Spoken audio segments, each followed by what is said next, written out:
morning! We are already on the last day of our 53rd FINEX Annual Conference. Thank you for being with us the whole week. The theme of the ninth session are providing safe water to achieve health and hope and achieving a decarbonized and regenerative future.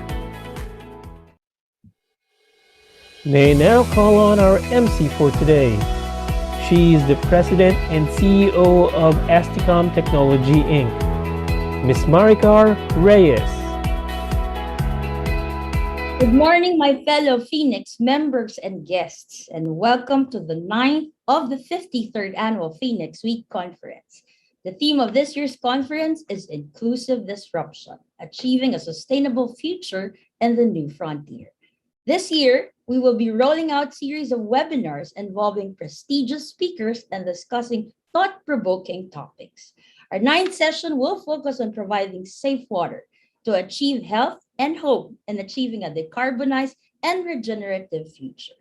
The COVID-19 pandemic has made it clear how critical safe water is. To ensure global health, providing safe water and encouraging people to practice good hygiene to achieve massive health benefits. Because water is a vital part of our existence, it is our right to have clean source of water. It is also a responsibility to take care of this water source for a future generation. Our first speaker who will talk about providing safe water to achieve health and hope is Mr. Randolph Estrellado. He has been a director of Maynilad since January 2007. And concurrently the company's chief operating officer. He was appointed COO of the company in February 2016, after serving almost 10 years as its chief finance officer since joining the company in January 2007. He previously served as director and chief finance officer of Metro Pacific Investment Corp. Prior to joining Metro Pacific, Mr. Estrellado was Vice President and Chief Finance Officer of ABS-CBN Broadcasting Corporation from 2000 to 2006. He also served in various positions of senior responsibility with the Lopez Group and FINMA Group of companies. Mr. Estrellado obtained his MBA from Harvard Business School in 1991 and his Bachelor of Science degree in Business Management Honors Program from the Ateneo de Manila University in 1986. Ladies and gentlemen, Mr. Randolph Estrellado. Hi, good morning, or as we say in Maynilad, maginhawang umaga sa inyong lahat. Thank you very much to FINEX for inviting us to speak today. The pandemic, one of the things about this pandemic is it has made these conferences quite convenient, but I do miss the opportunity to mingle and talk to the other members of the panel today. Because as you mentioned earlier, I used to be with the Lopez Group, so I was looking forward to seeing Picky again. And though I never met Mrs. Po, except for the movies, when I was in the Lopez Group, her husband was with McKinsey. And then we worked together for some studies. So it would have been something to talk about. Anyway, I don't really look, I don't talk to many industry sessions. One, when I was CFO, I didn't feel like there was much I could share that you didn't already know. And I'm not that comfortable talking about water with water professionals, but I did want to share with all of you the response of the Maynilad and our men and women, particularly in the last 2 years, because it has been the most challenging 2 years, I believe, in the existence of Maynilad. And then I'm happy to report that I think we have delivered on our service obligations, despite the challenges of the last 2 years. So next slide, please. As some of you know, Maynilad is one of two private concessionaires that are operating Manila. We operate the West Zone, which is the half of Metro Manila that borders Manila Bay, and that's around 17 cities and municipalities from North Caloocan all the way down to Cavite City. And on average, we produce something like 2,600 million liters per day of water, which is equivalent to around 1,040 swimming pools. Next slide, please. In order to do this, we operate 4 water treatment plants, a pipe network of 7,733 kilometers, 35 pumping stations, and 32 reservoirs. In addition, part of our responsibility is also wastewater, and right now, we operate 22 wastewater treatment plants. I guess just a brief background, as many of you know, water was really in terrible shape in 1995, which is why the Water Crisis Act was passed and water was privatized in 1997. My current consortium, the Consortium of Metro Pacific and DMCI, actually took over Maynilad only in 2007 after the original owners returned it to government.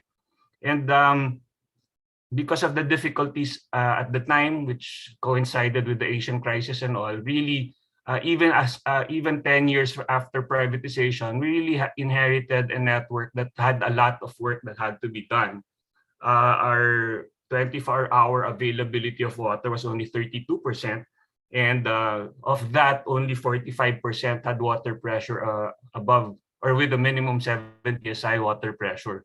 So there was a lot of work cut out for us. And in addition, the company was under corporate rehab. So the first thing we did was really take the company out of corporate rehab and implement a 120 billion capex plan. So next slide, please. Where we are now, we now serve 9.8 million people having 24-hour water, with 95% having 24-hour water. This compares to something like only 6.9 million in 2007.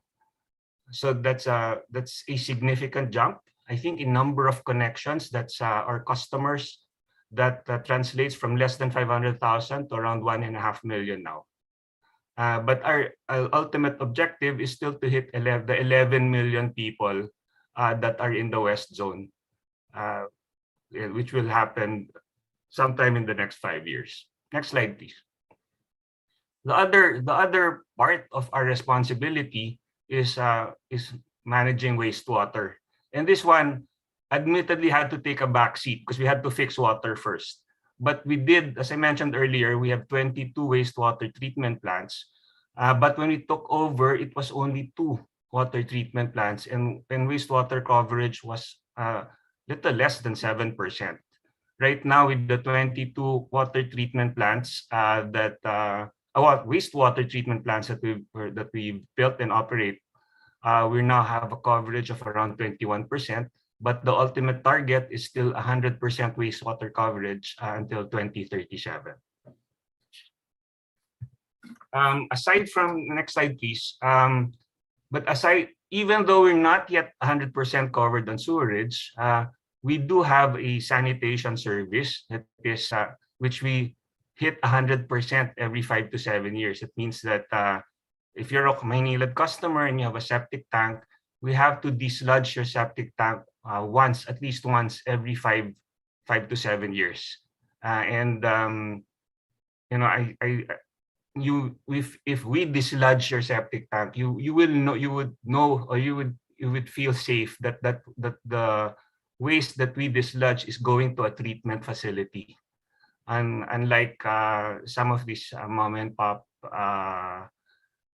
companies, we don't really know. So we don't really know where they take the sludge from the septic tanks that they go. So as much as possible, please ask, either if you're a Maynilad customer or Manila Water customer, please have us do the dislodging rather than these mom and pop operations. So as you can see, water and sanitation are our main responsibilities, which really aligns with the sustainable goals of, or at least goal number 6 of the United Nations Sustainable Goals Initiative, a sustainable development goals that was established in 2015. And aside from keeping this as our guidepost in everything we do, it is actually also encourages young people who may not have initially thought of joining a utility. When it is viewed in the context of a sustainable goal, a lot of young people decide to work with us, or even rather than go abroad, they find fulfillment. So they find fulfillment in working with Maynilad. So next slide, please. So how did we deal? So I said earlier that the last 2 years has been some of the most challenging in the history of Maynilad. And I want to put this into context. It is not just the COVID-19 pandemic that hit us in the last 2 years, but if you will recall, 2019 we had a summer. That summer was an El Nino year, and we had a water crisis that hit actually our neighbor particularly hard, but eventually also required us to do rotational supply as the level of Angat Dam went down to record lows. And then after that, the president of the Philippines himself questioned the validity of our concession agreements. So that really put everything in, that put us in a very difficult situation. Our tariffs were suspended. Our approved tariff increases were suspended. And then, of course, because the legality of the concession agreements were questioned, our banks also had a hard time justifying how to lend to us further. Fortunately, none of the banks called any of our loans in default, but I believe we were on watch list during that time. So we really had to change all of our plans even before the pandemic hit. And then March 2020 happened, and it was another blow. So instead of, whereas in the December of 2019, our employees were questioning whether they still had jobs, it became a totally different existential question altogether, because no one knew the impact of COVID, and everyone was worried for not just about their jobs, but now their lives. So how did we deal with all of these things happening at the beginning of 2020? So next slide, please. So what was the impact of the pandemic in particular to Maynilad's operations? And there was a lot. I guess most of you are aware that it did affect the non-domestic or the commercial industrial accounts. A lot of businesses had to either close down or stop operations. But in our case, our non-domestic customers subsidize the domestic consumption with their tariffs are roughly 10 times higher than residential customers. So just this shift, this reduction in non-domestic accounts, even though in fact, as I will explain later, water requirements increased in the domestic customers, in terms of our revenues, that shift alone in the ratio in the business mix was approximately 1 billion pesos. It reduced the revenues by 1 billion pesos. And then, of course, we couldn't do our collection efficiency was affected. As you know, the Bayanihan Act stopped us from disconnecting delinquent accounts, which is the only incentive or disincentive for people not paying their bills. So from typically 100% collection efficiency, we went down to as low as 20% in the middle of last year. Then, of course, our teams had difficulty mobilizing because of all of the changes in the rules, and basically the rules were changing practically every day. There were restrictions in our projects. We couldn't move, and finally our supply chain was also hampered. So next slide, please. So how did we cope with these challenges? Essentially, it was really going back to our values. Number one, of course, first value was first protect the people. Otherwise, we couldn't do anything. We wouldn't be able to do anything.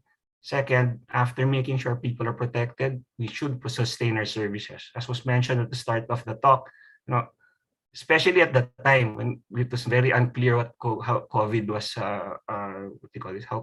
was transmitted, water or availability of water is critical, and so primary in our minds after protecting our people is making sure we sustain our services.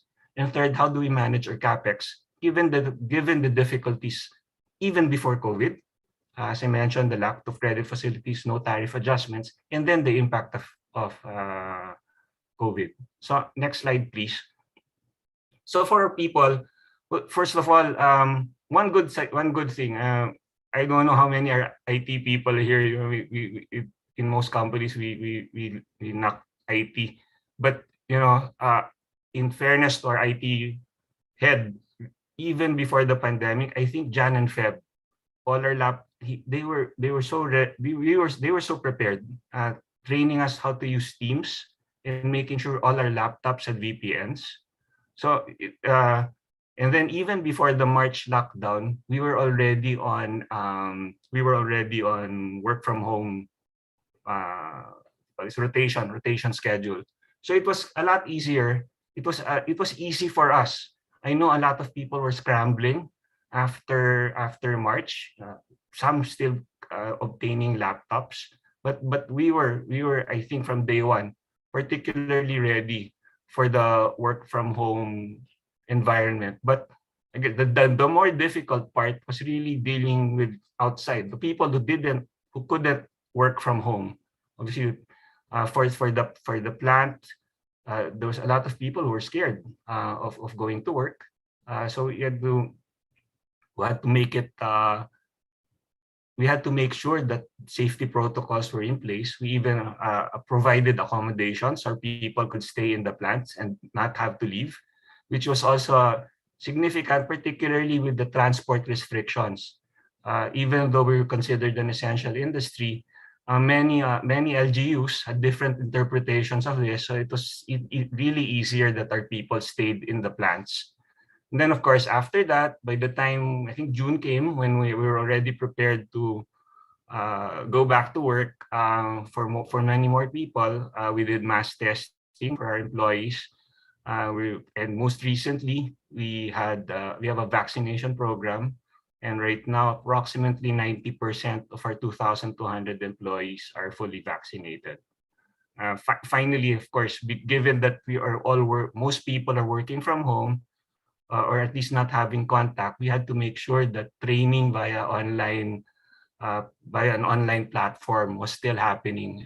It was, as all of us have experienced, the sustaining the energy of the people during this time is critical. So our HR had to come up with a lot of activities to ensure engagement of our employees during this time. Second slide, please. Then after we've ensured that our people are okay, then the next step really is ensuring that services don't stop. As I said earlier, although non-domestic volume was cut, one particular issue we had was when people were stuck at home and were not able to leave, especially during the first lockdown, where people did not have time to go out of the city. The demand patterns changed. More people were at home. People were consuming water at hours that they were not supposed to because they're at work. And that was a challenge to our system because our reservoirs were only set up for the normal demand patterns. So with the people staying at home, our reservoirs were emptying faster than we were prepared for. And we had to do a lot of we had to negotiate with government to allow us to draw more from Angat Dam, which fortunately had already recovered by 2020. And second, also have closer cooperation with our neighbor. Although we're supposed to be sharing 60-40 with Manila Water, because they have access to La Mesa Dam, which we don't. They were. And I think after the summer 2019 crisis, we both realized that really helping each other out is critical, because if someone is in trouble, then basically all of us are in trouble. We were also able to negotiate that we average the 60-40 instead of which is our share of Angat Dam, instead of what do you call this, limiting it to the number of hours or doing it 12 hours a day. We had time to catch up on the sharing. So this this allowed us to meet our service availability. So by 2020, from a low of 58% 24-hour availability because of El Nino and the crisis, it went back up to the 98% level by the end of 2020. Next slide, please. And then, of course, all of our wastewater facilities continued to be fully operational. It was a bit challenging getting our trucks to enter certain barangays. So we did a full information campaign with our people wearing complete PPEs to get the people comfortable in entering their homes for dislodging. Next slide, please. And then finally, with the limited capex and limited cash flows because of the reduced tariff and access to credit, we had to be more prudent with our capital expenditures. We had to focus on what needed to be done and had to postpone certain things. So obviously non-revenue water, which was difficult, which was a difficult challenge during the crisis because normal things like people reporting leaks or doing night flow analysis was curtailed by curfews and the quarantine restrictions. But still, we were able to focus our capex so that 13.5 million liters of water per day was recovered by repairing the leaks in their primary line. Next slide, please. And continuing to build our sewage treatment plants. We're still building 4 sewage treatment plants, which will add 16% to our 21% sewerage coverage when these are completed in 2025. Next slide, please.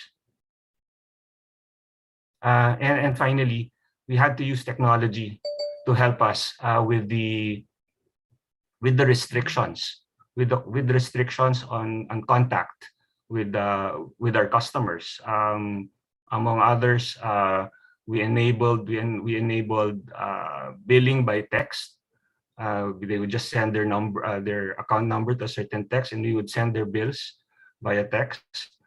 We also did something quite original because if you recall, there were 3 months where practically there was no meter reading. So we didn't want to have bill shock when we were able to finally read the bills. So we developed an ad hoc statement of account, which even though it was a 3-month reading, we still broke it down to months so that customers could understand. It also made sure that they didn't jump to a higher tariff level because, like I mentioned earlier, water is highly subsidized. So the more you consume, the tariff actually goes up. So we did that. And then finally, although we do read and bill, where the meter readers go read the meter and give you the bill, to avoid bill shock, we actually, for that period, we brought home what was read and had the analysis before the bills were printed out and returned to the customers, because we wanted to make sure that we avoided the problems that other utilities had. Next slide, please. And then, of course, it also helped us that a lot of things were already online. The network monitoring system, computerized maintenance management system, we have our plants have digital twins. This was actually a process that won an award from last year from the Asian IoT, because we were able to do troubleshooting even before and save time before we send the people to the plants where they have to be fixed. Next slide, please. And then finally, despite, you would think we were, government had ostensibly had the problem with us and did not give us the tariff, and you would think, one response would be, we don't want to help anymore. But we said this is bigger than that, and so we stepped up and actively contributed to government's efforts versus the pandemic by providing free water, not only bottled water but actual tap water to the facilities. We helped out in the building of the for we gave technical support in some of the facilities that were being built. Next slide, please. And then the communities, or the other thing that we did was we support certain small and medium enterprises, but we were able to shift the support to help them fight the pandemic. So we support a Tondo-based small enterprise that produces water. We've a soap. We shifted them to alcohol. Our uniforms, which are being recycled for what do you call it? Being recycled for bags, were recycled now for face masks, and the Dumagat artists, which we also support. We converted them from artwork to devices, to device holders. Next slide, please. So, how to end and put everything in perspective of the whole conference. And frankly, before I was invited here, I was not aware of the term inclusive disruption. But then I realized, as I read up on it, that is exactly how we handled the situation. Next slide, please. Maynilad had to go through a very disruptive times in the last 3 years, and but we had to make sure that no one was left behind in the employees, in our service levels, and you know, we had to have a different view of our targets. So for instance, like I said earlier, you know, we began to stop thinking of the contract as just a contract that is fixed, but given the situation, we had to be more broad-minded and see how all of these factors that are affecting us should also change our response. And I think you know, all of these things that have happened in the last 2 years have created the Maynilad where we are today. Where right now we have just signed the revised concession agreement with government. So from a situation where we were being challenged on the legality of the concession agreement, we actually now have a revised concession agreement signed by and reviewed by all the relevant government bodies. And secondly, we also now have a franchise granted by Congress that was recently passed by lower house and then the Senate. So all of these things give us confidence to do what more going forward. Basically, what we've set out to do. Next slide, please. I'll skip this. So basically, to end, recently we were cited by the World Bank, and this part I want to read. As a utility of the future, it is defined as a future-focused utility which provides reliable, safe, inclusive, transparent, and responsive water supply and sanitation services through best fit practices which allow it to operate in an efficient, resilient, and a sustainable manner. And that's something that's an honor that we take very seriously, and we hope and we will use as an inspiration going forward to inspire not just our employees, but make sure that we deliver on the service, the water and wastewater services that our country needs. So thank you very much.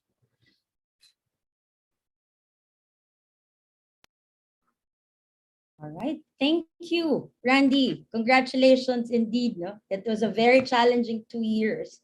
It is about protecting people. So this is what I like, no? Continuous services and the use of technology So we appreciate the advocacy that you continuously support our fellow Filipinos. Thank you very much again, Mr. Estrellado.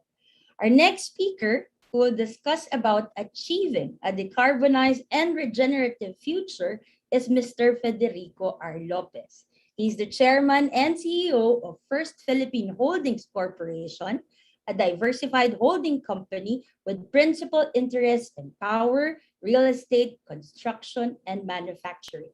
He is also the chairman and CEO of First Gen Corporation, a leading power generation company at the forefront of clean and renewable energy development. He's likewise the chairman and CEO of Lopez Holding Corporation, vice chairman of Rockwell Land, and a board member of ABS-CBN Corporation, which are all publicly listed companies. Mr. Lopez is the chairman of the Oscar M. Lopez Center for Climate Change Adaptation and Disaster Risk Management Foundation, OML Center, a nonprofit private sector-led initiative supporting research and innovative solutions to build climate resilience communities. He's the chairman of SICAD Solar Challenge Foundation, which focuses on bringing clean energy solutions to rural communities. He's a member of the Board of Trustees of Endeavor Philippines, ABS-CBN Lingkod Kapamilya Foundation, and the Eugenio Lopez Foundation. He's the president of Ang Mission, an El Sistema-inspired advocacy committed to igniting social change and youth development through the formation of the Orchestra of the Filipino Youth. Mr. Lopez is also the member of the New York Philharmonic International Advisory Board, Asia Business Council, World Presidents Organization, Chief Executive Organization, ASEAN Business Club, Management Association of the Philippines, Philippine Chamber of Commerce and Industry, European Chamber of Commerce in the Philippines, and Makati Business Club. In 2020, Mr. Lopez was awarded as the Management Man of the Year by the Management Association of the Philippines. He graduated from the University of Pennsylvania in 1983 with bachelor's degree, double major in economics and international relations cum laude. Let us now welcome Mr. Federico Lopez. Thank you, Kai, and good morning also to my fellow speakers. It's so nice to be here with you. I wish we could have been here all not virtually but in person. But anyway, the words in the title of my remarks to you this morning are very special ones to me and the FPH group of companies. And it's special because at the outset of all the chaos and the uncertainty of the pandemic last year, we set about recrafting our mission and purpose for the FPH group, which included First Gen and all the other subsidiaries. Now, after months of intense debate and deliberation, we centered on 10 highly selected words, which is to forge collaborative pathways toward a decarbonized and regenerative future. Now, since we launched it at the annual shareholders meeting last year, the recasted mission achieved so much traction internally, and it's become a beacon of sorts, reorienting our strategy and choice of capabilities and businesses as we move forward. The power of those 10 words to inspire and provide direction surpassed my expectations, and I can say all the executive hours that we spent hammering it out last year were well worth its weight in gold. Although the wordsmithing took us just several months, its genesis actually began almost 7 years earlier, in November 2013 to be exact. That was when Typhoon Yolanda hit the country almost, of course, 8 years ago now. And she destroyed our largest geothermal power plants in Leyte, damaging them beyond operability. So we also lost all contact for days with our 743 employees, not knowing whether they and their families were alive. Immediately after ascertaining the safety of every one of them through search teams that we sent into Leyte from Cebu and Manila, despite suffering personal losses themselves, they selflessly organized themselves into a nerve center for rescue and relief throughout the island, clearing roads, flying and barging in fuel, gensets, lights, medicines, food, water, solar lamps, tarps, blankets, providing even psychological first aid, and for Christmas, even entertainment to bring smiles back onto people's faces. In those critical weeks and months after the super typhoon showed us its wrath, our one objective was to keep the embers of hope flickering and alive at a time when people needed them the most. Now, many of us to today continue to treasure that moment of service as among the highest points of our careers. Now, being at the center of all that fear, suffering, trauma, loss of lives, property, and livelihoods wrought by the most powerful typhoon to ever hit the planet, it shook our very foundations as a company and as individuals. None of us can ever unsee that. And it was clear that the world had changed and business as usual wasn't going to cut it anymore. To us then, these were what we'd call weak signals to very powerful forces. Yet it took us another 2.5 years till we finally pronounced at our annual shareholders meeting in 2016 that we would never develop, finance, or operate any coal-fired power plants because of their connection to global warming and our own country's vulnerability, as we had seen. Now, over the last 5 years, we've seen concerns over climate change escalate into the climate crisis that it's visibly become today. The latest news images of record heat waves, drought, wildfires in North America and Australia, record flooding in the eastern US, Western Europe, and central China have all been terrifying precursors to the UN IPCC's 6th assessment report issued just last August. This latest report, produced by 200 scientists with thousands of volunteers from 66 countries, has UN Secretary General Antonio Guterres warning that this is a code red for humanity. It's undeniable that our planet's climate is changing, primarily from human-caused emissions of fossil fuels. And it's changing faster and more dangerously than we thought just a few years ago. Now, all this is going to lead up to COP26 in Glasgow next month, in November, where we expect stronger global action to be taken towards slowing or stopping global warming at 1.5 degrees Celsius. Now, remember that at Paris COP21 in 2015, the world applauded soft agreements that pledged actions toward a 2 degrees Celsius global warming target. Now, hardly any of those pledges are being met today, which still puts the world on course for a planet that's 3 to 4 degrees Celsius warmer by the end of the century. That's clearly catastrophic and uninhabitable. However, even the 2 degrees Celsius target applauded in Paris will change our planet beyond recognition.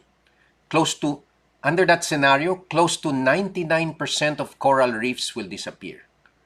And extreme heat, flooding, and these 1 in 100-year sea level events will become regular occurrences, probably every 10 years or so, or even less. And all of this is going to existentially threaten all coastal cities around the world. So what does keeping to 1.5 degrees Celsius really mean? The science tells us that we have anywhere from 300 to 400 gigatons of greenhouse gases left to emit before we exceed that number. Since the world currently emits 51 gigatons of greenhouse gases each year, we have anywhere from 6 to 8 years remaining before we lose any chances of hitting that goal of 1.5 degrees Celsius. And we'll be left with having to contend with a harsher 2 degrees Celsius world or worse. The latest UN IPCC AR6 makes this very clear. The window for limiting warming to 1.5 degrees Celsius is closing, and it's closing very fast. Now, closer to home, you may ask, if Philippine emissions only account for 0.4% of global emissions, why should we care about decarbonizing our lives and our economies? Why not just leave that to the big emitters like the US and China?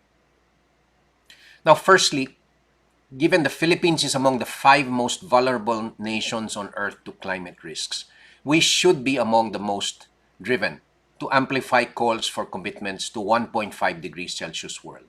And really, our voices, we should amplify our voices by putting words to action. Now, secondly, the calls for limiting global warming to 1.5 degrees Celsius in the coming years can only intensify. Talking again about what we term weak signals to powerful forces, this movement is one that will not progress in linear fashion, but instead will accelerate exponentially. Now, with such forces, it pays to sense those signals when they're still faint. While the signals are becoming clearer for everyone, in the coming years, we will see millennials and Gen Zs gaining more voice and power as consumers, employees, and maybe even our employers.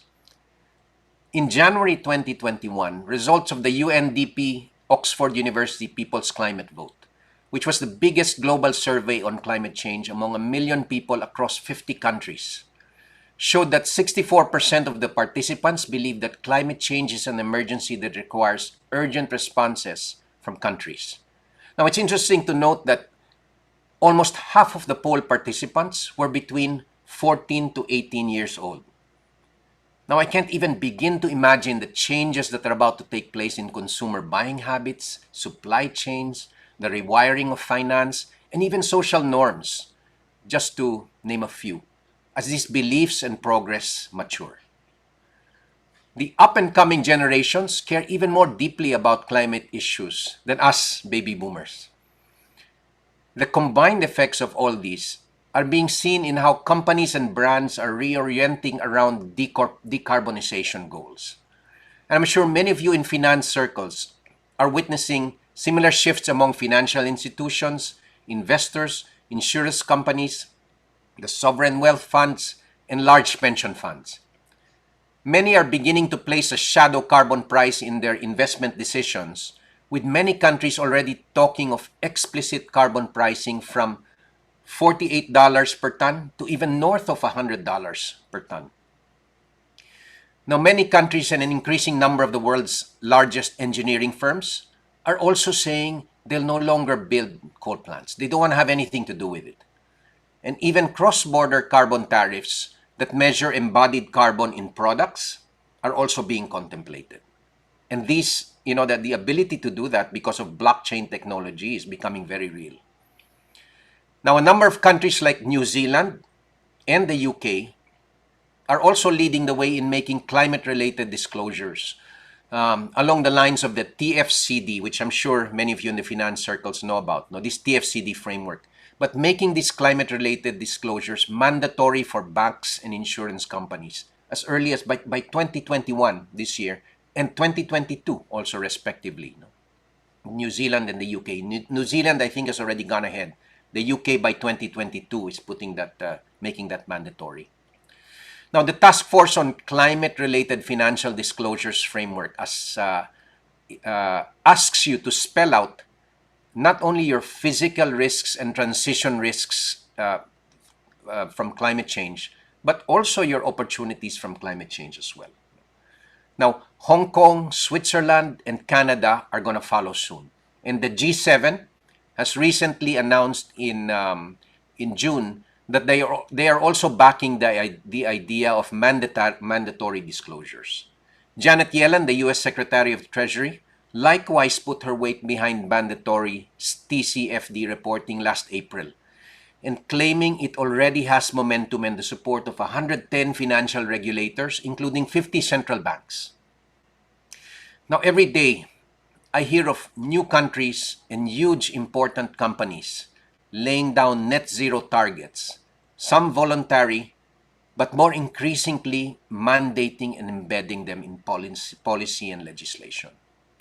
Now, these are just tips of the iceberg, but the massive changes underway will alter every industry on the planet in the next 10 years. Not 20, not 30, in the next 10 years.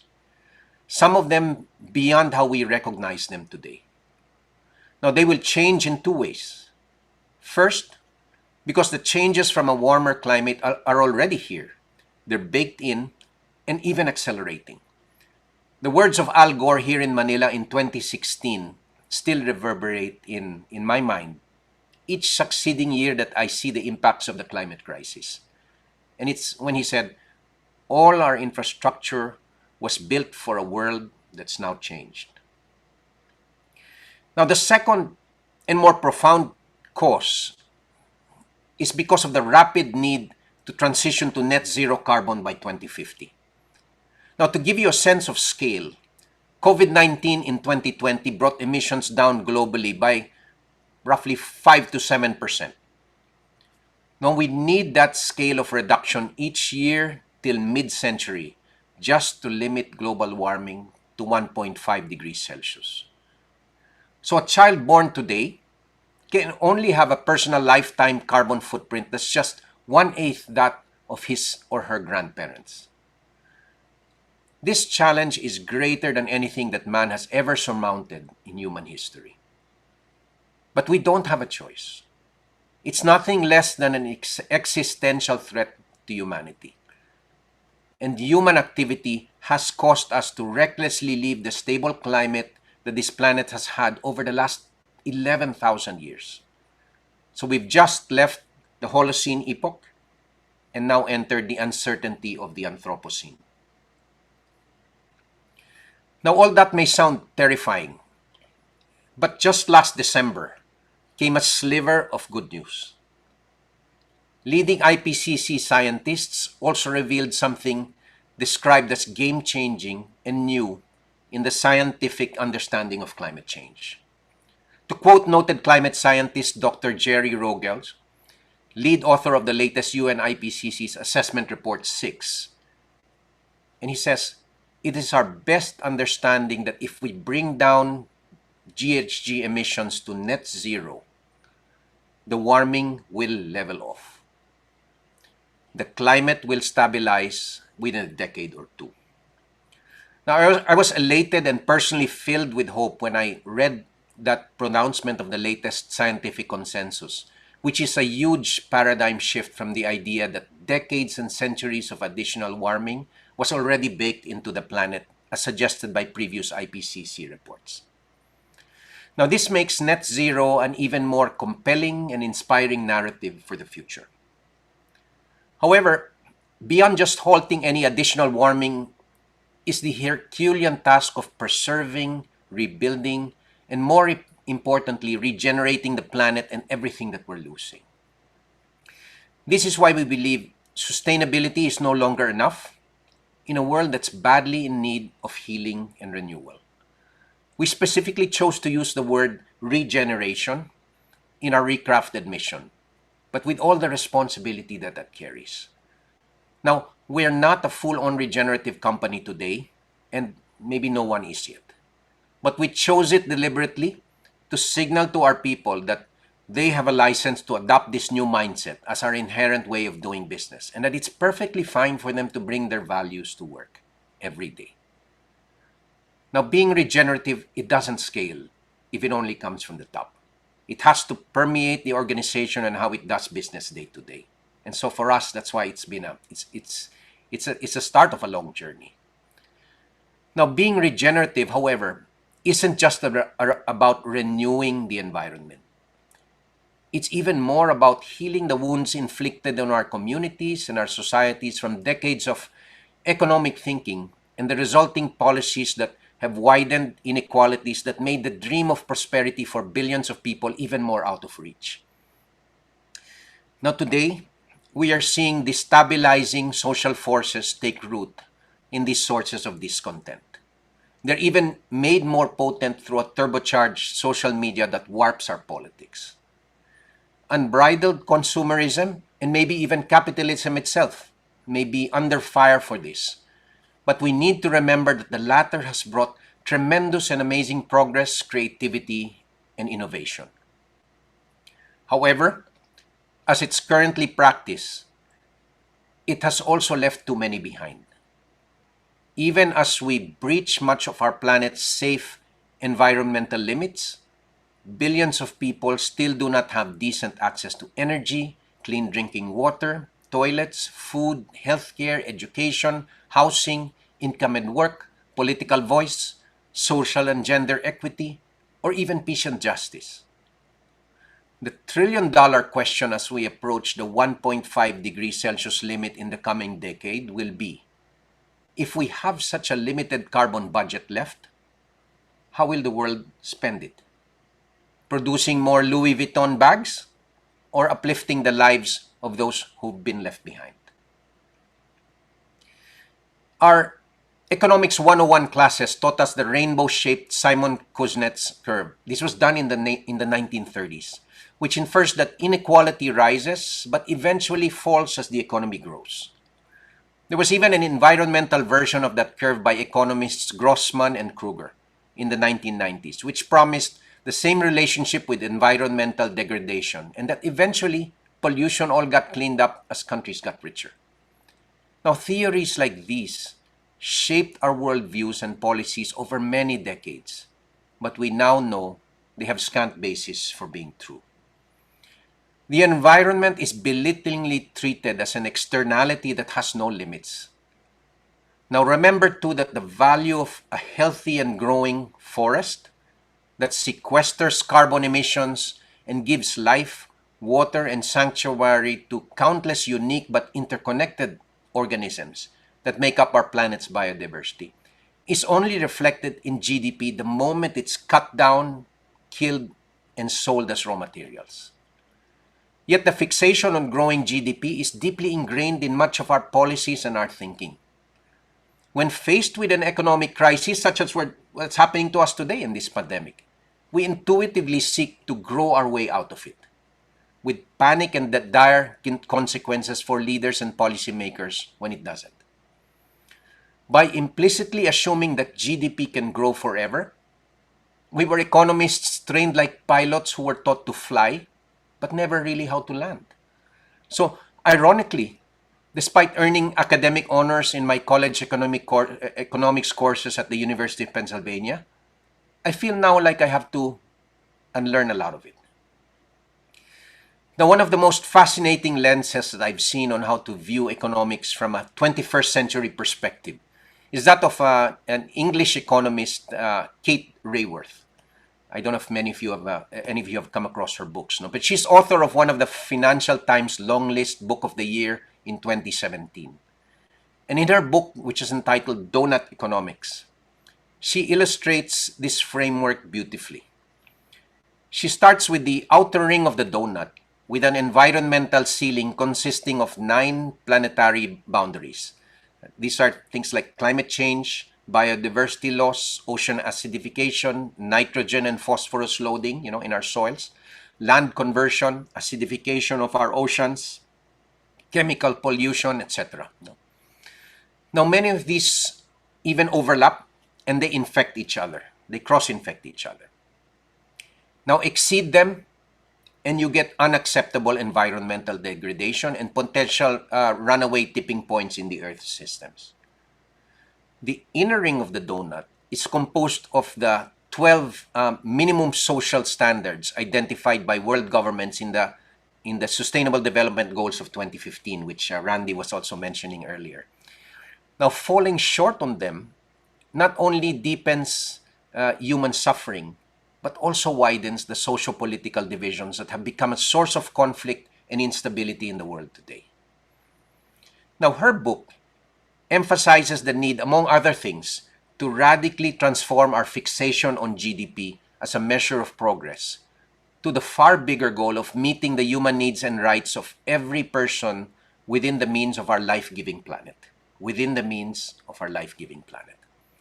Now, she advocates a mindset that's agnostic to growth, but which simultaneously seeks to build a social foundation of well-being no one falls below, and an ecological ceiling of planetary boundaries that we do not go beyond. Now, 21st century economic thinking will be about bringing all of humanity within what's termed the safe and just space, irrespective of whether we have GDP growth. Now, this framework and others like it will gain in importance as the world comes to grips with that brutal reality of the tiny and shrinking carbon emissions budget that we've got remaining. Now, as the saying goes, there will be no jobs or profits on a dead planet. Now, progressive and hopefully even regenerative businesses need to align themselves and their resources and their capabilities toward a mission that seeks to elevate everything they touch: their customers, employees, suppliers, contractors, the environment, communities, and of course their investors, not forgetting the shareholders. Now, CSR or philanthropy may ease our consciences, but the sad fact is that they may never scale up enough to heal our hurting world in time. Now, there's an urgency for all of us to go beyond incremental sustainability and transform into regenerative forces that align our profit engines with the need for a better, more just world and a safer planet. Collectively, we have the creativity and innovative energy needed to solve the world's greatest problems. And unlocking these will be the foundation to some of the greatest business opportunities in the coming century. Paul Polman, who's the former chairman of Unilever and was the head for the longest time of the World Business Council on Sustainable Development, he refers to the 17 UN Sustainable Development Goals as simply the world's greatest business plan. Now you may ask, what could a reimagined and regenerative world look like? Now, we could carve out a definitive path to a decarbonized electricity system in our country that charts a transition from fossil fuels like coal and natural gas today to renewables like geothermal, hydro, solar, and wind. Of course, not forgetting that you need storage, batteries, energy efficiency, and other smart energy technologies to go along with that. Now, natural gas-fired power plants we have today, but remembering also that these are still fossil fuels, no? But that keep the lights on and complement renewable energies intermittency nicely because of their flexibility and ramping speed, are useful in ushering the age of pure renewables and batteries, and could eventually be repowered into using clean hydrogen in the coming decades as technology develops and attains commerciality.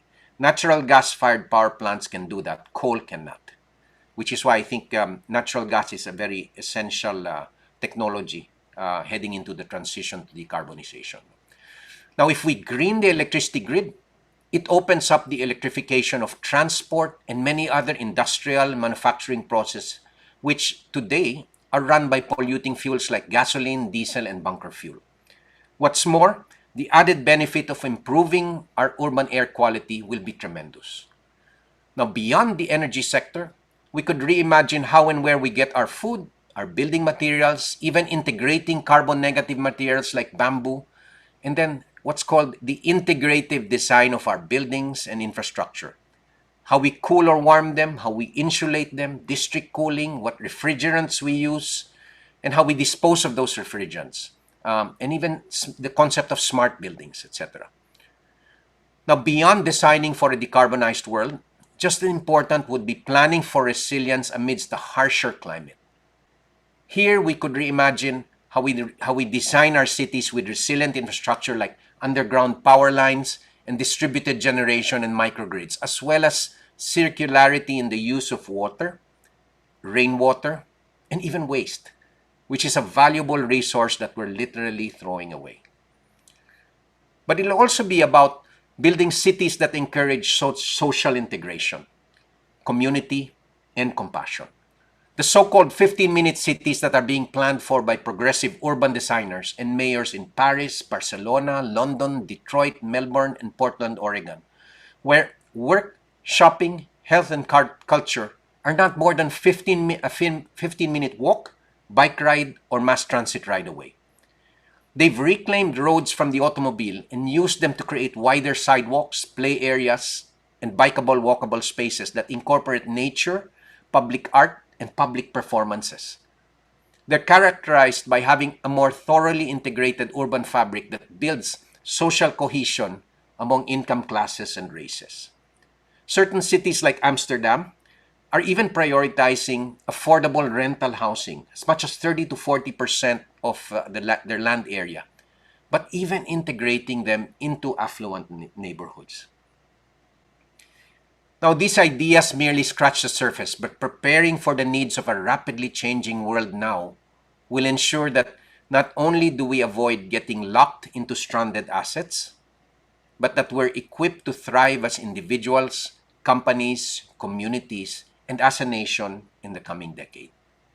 But one thing is clear. This can only be a massive collaborative undertaking for the world, and none of us can do this alone. Thank you. Thank you, Mr. Lopez. Forging collaborative pathways. So putting words to action, I really like that. Preserving, rebuilding, and of course, regenerating. We should take part of taking care of our only planet. We can really feel the passion, and thank you again, Picky. Our third speaker is Ms. Nanette Medved Po. Nanette is the founder and chairwoman at HOPE.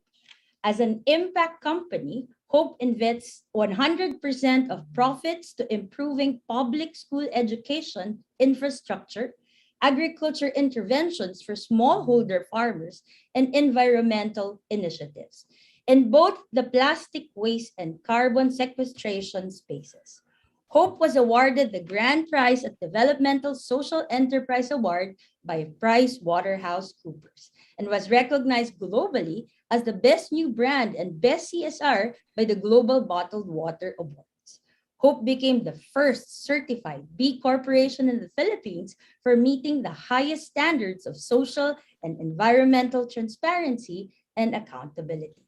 Nanette is also the founder of Plastic Credit Exchange, PCX, the first global nonprofit plastic offset program that has built a community committed to seeking out the most environmentally sound solutions for plastic waste. PCS takes plastic pledges from companies around the world and provides ways to offset those footprints through credible post-consumer plastic and removable and processing system. Nanette serves as the Board of Trustee of the WWF Philippines and on the Board of Directors of Winrock International in Virginia. She recently received the NGO Leadership Award and Social Innovation Leadership Award from the Philippines Leadership Awards. She was also honored as one of Forbes' Heroes of Philanthropy. Nanette graduated summa cum laude with degrees in finance and entrepreneurship from Babson College in Massachusetts. Let's now welcome Ms. Nanette Medved Po. Hi, good morning. Thank you for having me. This is quite an honor to come after both Randy and Picky. I won't be presenting in quite the same way that they will. But I think what I'm going to try to do for you this morning is not regurgitate the very well laid out issues around regenerative versus sustainable approaches towards sustainability, but more talk about the use case, how we are applying it specifically within the organizations that I'm running. And I think if we can go to the next slide, we'll talk about who we are and what we do after, talking very quickly about what we see the problem as. So I know that Picky spoke earlier about, sustainability being this really great business plan and that we simply need alignment. I think the problem in the past has been that companies specifically have been very shareholder oriented, chasing their quarterly earnings, but very much externalizing the costs to other stakeholders in the stakeholder universe. And so I think moving towards whether it's sustainability or regeneration really involves simply aligning your business goals, not just towards shareholders, but to your entire stakeholder universe and kind of a shared value. So we like to call that profit plus purpose. So not forgetting, to Picky's point, the shareholders, but just making sure that we are balancing our bottom lines, not just to be singular, but multiple. And the wonderful thing about business is, and I think we've all had a front row seat today here to understand how business can truly be a force for good. We're very, very good at problem solving for what our customers want. If we can just understand that those customers want things other than just, great products. They want products that speak to their values, and hopefully we all have the same values. That should be simple enough to do. Next slide, please. So just very quickly, because I'm sure most of the people in the audience don't understand who we are and what we do, in the same way that they would understand what the Lopez Group does, or let's say Maynila does. So let me talk a little bit about what we do so that you're not completely lost in what I'm trying to talk about. So our origin story is Generation Hope. This was the company that came out, sold a bottle of water, and made a very simple value proposition to the market and said, for every bottle you buy, we will build. And 100% of our profit went to building public school classrooms in partnership with the Department of Education. Now, we are absolutely not saying that this is what companies need to do in order to be part of this movement. This is an exaggerated example, but we did it simply to prove a point that businesses who do support broader social goals or environmental goals will be supported by the market. And we were very lucky that that's in fact what happened.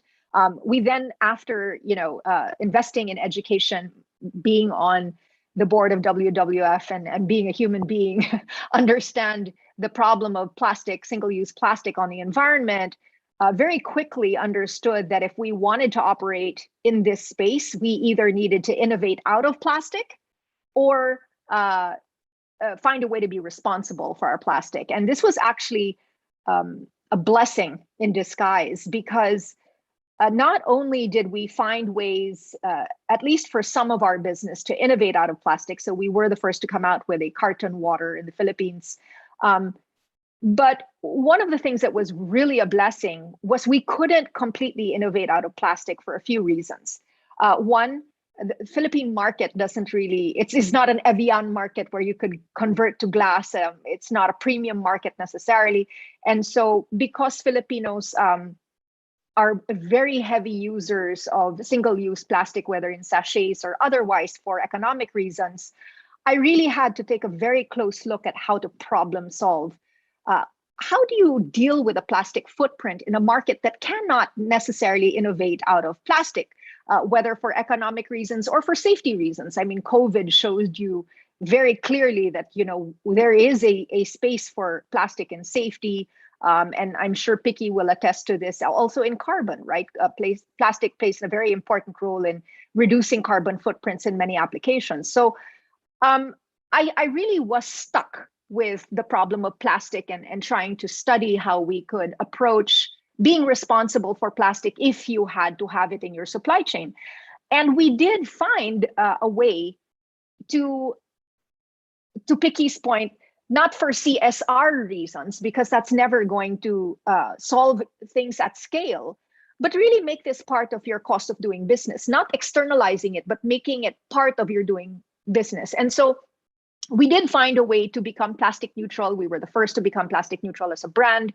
And, not having a whole lot of confidence about, I'm a small player in a small margin business, whether or not I'm plastic neutral, it really doesn't matter. The planet won't feel it.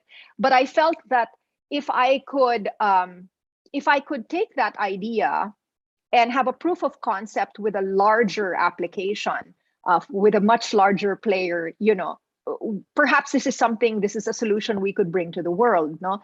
And with the Philippines notoriously being the third worst offender for ocean plastic pollution, but being the first offender for polluted rivers in the world, I thought this was a very interesting case. We are the epicenter of the plastic pollution crisis. We know it intimately. That we would be therefore a very credible source of a solution, because we understand the problem well, and we understand it in an environment which is burdened by the fact that we don't have the infrastructure to deal with that waste, right? So we looked at the problem. I suppose I can confess here that we used Century Pacific as a guinea pig. The shareholders won't be upset if I say that now, because it turned out very well in the end. But I did go to the Century Pacific group and said, look, you are a large player, and that does cater to base of the pyramid. You do have packaging that is end of life and is plastic. Let's see if we can't neutralize the Century Pacific footprint, make it part of your doing business, make sure it's part of your ESG, so that the stakeholders appreciate this, but see if we can get it at a cost where it's acceptable to your shareholders. And we were actually able to do that. And so once we were able to do that, then there's a proof of concept that at scale, we decided to announce that, hey, there's this possibility for you to take responsibility for your footprint. And we organized a nonprofit, because we didn't want this to be, about money. And we said, hey, any company out there, whether Philippines or globally, who would be interested to explore their path to sustainability, especially around plastics, we would be very happy to share with you what we've learned, and see if we can't help you along your path as well. No? And that's how the Plastic Credit Exchange was born. We are currently very proudly flying the Philippine flag as a solution that was originated in the Philippines. But we do cater to companies around the world now, and are not only offsetting plastic in the Philippines, but also are in other locations around the world. Slowly, we're growing. But what's really lovely about this is a market-based solution, and I'm a firm believer in market-based solutions. I feel that government has a lot of problems with dealing with a lot of things, and it's very difficult to prioritize, and sometimes very difficult to move quickly. The market, it tends to be very, very efficient. And so this is a market-based solution, which intends to help businesses meet their sustainability goals at scale. When EPR passes, and we see that passing soon, hopefully, we will be a mechanism for compliance for countries that do have EPR. So we do find this to be a wonderful way to bring not just market pesos or dollars, but developed country money into developing countries to help solve these very important socio-environmental issues around plastic pollution. So this is kind of how it was born. Now, in the middle, I know I didn't cover HOPE in the middle, which is Friends of Hope. I'll quickly cover this because it is about carbon. We do have a program that works with smallholder farmers, especially or only in Mindanao.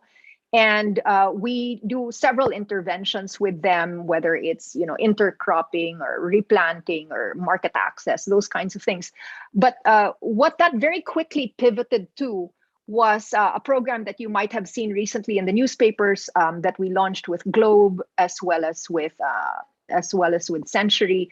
But what we did is, because we have this large network of thousands and thousands of farmers in the Philippines in Mindanao that we work with, we have created a program where they plant coconut trees. They also plant other fruit trees, but the dominant crop that we're providing is coconut trees, because we can guarantee market access for the output. They plant coconut trees. Our goal for the next, well, it started a few months ago. It's about 12 to 18-month goal is to plant 1 million coconut trees. We are on target to do so. And what will happen is that not only do the farmers benefit from the crops, the fruit crops that come out of these trees, but we're treating carbon sequestration as a crop as well. And they are able to benefit from the income of carbon sequestration. Unfortunately, these are voluntary credits, so they're going to be much less expensive than a compliance credit. But at least it is not only is it incremental income to those farmers, but what we can say to all of the companies that we work with is that this is 100% additionality, which tends to be one of the problems with the carbon market, whether or not you can actually claim it's additional. And so in this case, it is 100% additional, because the trees are brand new. No? So this is new sequestration capacity that's coming online, and it is in the Philippines. So we're very, very excited about that. And below, of course, you see all the SDGs that we try to hit in all of our programs within the 3 organizations. Next slide, please.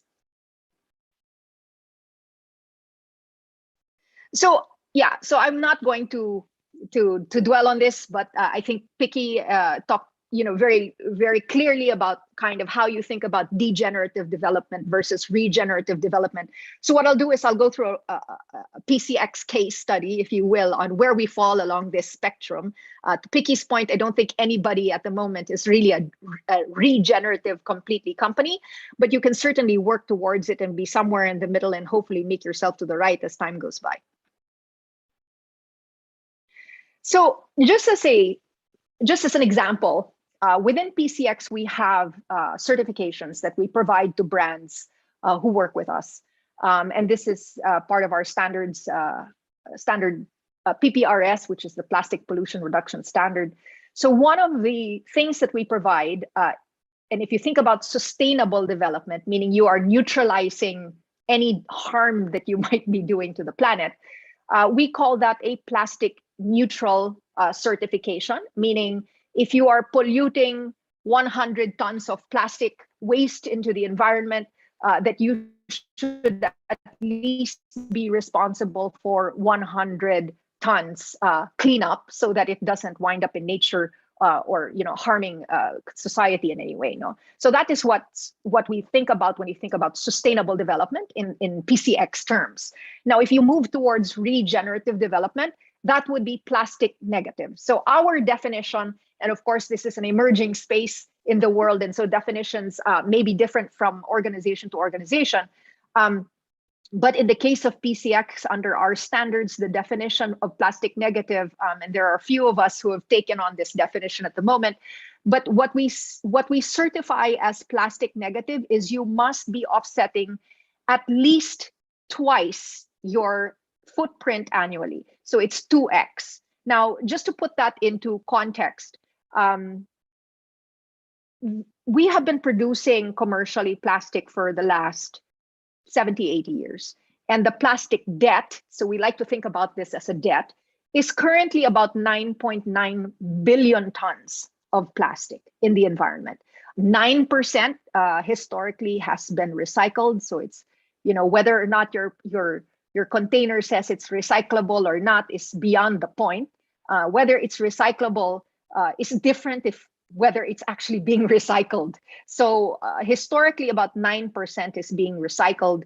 Another 12% gets openly burned in the environment, and the rest is basically mismanaged. And in the Philippines case, as well as I would say about 7 or 8 other countries in the region, not only do we have a domestic plastic pollution crisis driven by our own economic and infrastructure circumstances, but we are also the recipients of developed country plastic waste. Whether it's the US is the largest exporter, and then you would have the UK exporting their trash to these countries who are, have been more than happy to take that revenue to bring in that trash, but then actually don't have the systems and the infrastructure to deal with it. So it winds up polluting our environment. In other words, it's not necessarily all our waste, but it pollutes our environment. So when we talk about plastic negative, the reason why this is so important is even if today, miraculously, we all move into a Greenpeace world and there is no more plastic in the world, we found a way to innovate it out of our supply chains, and nobody is using plastic anymore, there is still 9.9 billion tons of plastic in the environment that needs to be dealt with.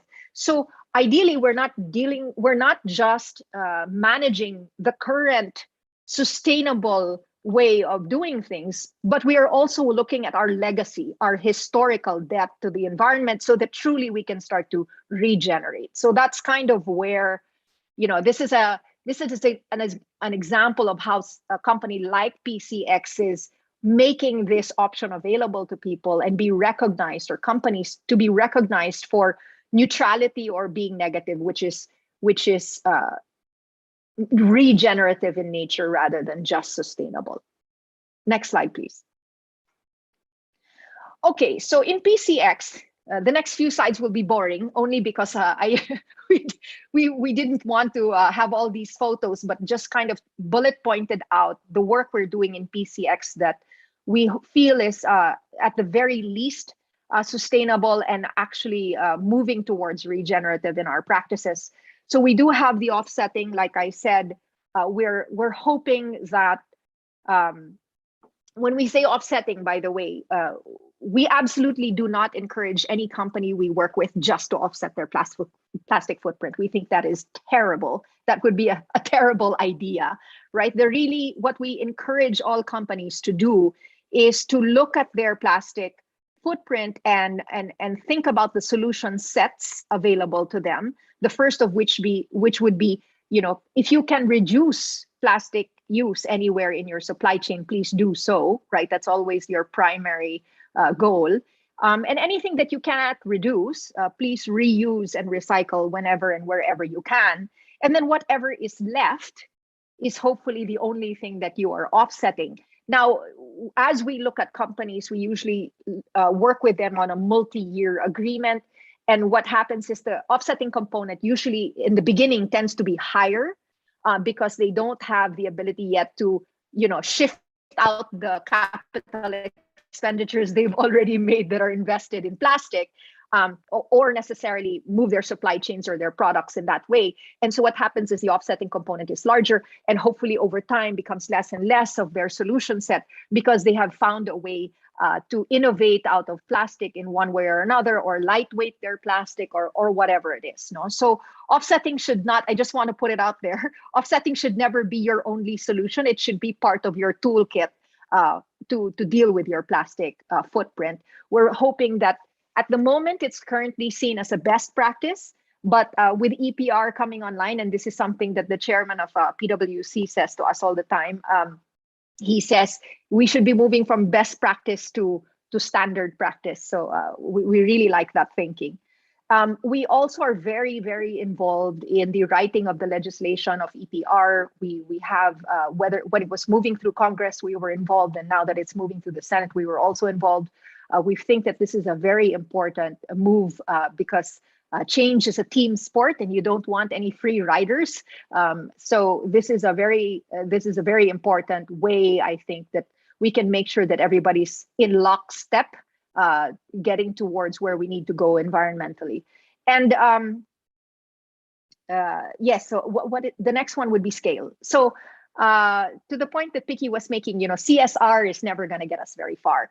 And nonprofits traditionally, in the past at least, nonprofits were never the solution either, I think, because not only were we unable to plan long-term, we didn't really have, the system of the discipline that you necessarily find in the for-profit sector around KPIs and everything, and being able to plan long-term because you have financing long-term. And so the way that we've managed to do it, although we are officially a nonprofit, of course we have a US for-profit, but the way we've done it is we really do run this as a business, because we look at this, the only way that we can make a difference is if we scale. No? So we work very much with our partners to make sure that we provide scalable solutions, not CSR. In fact, anybody who has gone to our website recently will notice that there was unfortunately never a marketing person on our team. So we did a terrible job, marketing ourselves, because we didn't think that was where we wanted to be. We were really more interested in our operations and finding ways to scale and have our brands talk about do all the marketing on the great work that was being done. But we've decided to change mindset a little bit, and we're trying to upgrade our website for those of you who ever visit. All right, so offsetting and scale, accountability. This is a really, really, really big part of what's important in the work that we do. So I'm obsessed with this component of our work. We wanted to make sure, because I came from this as a brand, no? And a lot of times people come to you and say great things, but when you actually look, it's a bit of a black box. You don't know actually what's happening, no? So I took a page from Hope. I was obsessed with transparency at Hope. I wanted to make sure that companies or even consumers understood that when we said 100% of our profit goes to building classrooms, that they could go to the bank with that. No, so what we did is we put online not only the public bidding for the classrooms, but whoever was awarded the bidding was there, how much they were awarded, who is the contractor, how to reach them, the principal. You know, we were obsessed with transparency, no, so that people would trust that their purchase was actually going to where they wanted to go. So we transferred that into PCX, and the way we did that is we put our entire system on the blockchain. So whether we are aggregating plastic waste from an aling tindera someplace in Tondo, and then that gets transported to a valorizing partner. Let's say it gets sent to the Indorama facility that's going to do, you know, recycling bottle to bottle. We put all of that on the blockchain so that anybody, and it's available publicly, you can go online and you can check, where did the plastic come from? How much plastic was there? There's the way in and way out of the truck. You know, who processed it? Where are their environmental compliance certificates? So we actually put all of those PDFs in the blockchain for anybody to see, so that not only are we don't want to be accused of just moving plastic around, right? What did you do with it? And did you take it from the ocean and then put it in the air because you gave it to a polluter? Right? So we wanted to make sure that that was a very transparent process. On top of that, we wanted to make sure that you weren't just taking our word for it. So we work with third-party auditors to audit our process. Right now, we're working with PricewaterhouseCoopers and Ernst & Young. And so they provide a third-party audit to the work we're doing, so we're not checking our own paper. And then we worked with Microsoft, who built our blockchain and put it on their Azure platform, so that we have great partners around the accountability for transparency, you know, making sure there's no double counting, because the blockchain, the moment a partner, let's say Nestle or Pepsi or whoever, purchases a credit that is used in their plastic neutral certification, we then retire those credits so they cannot be used again.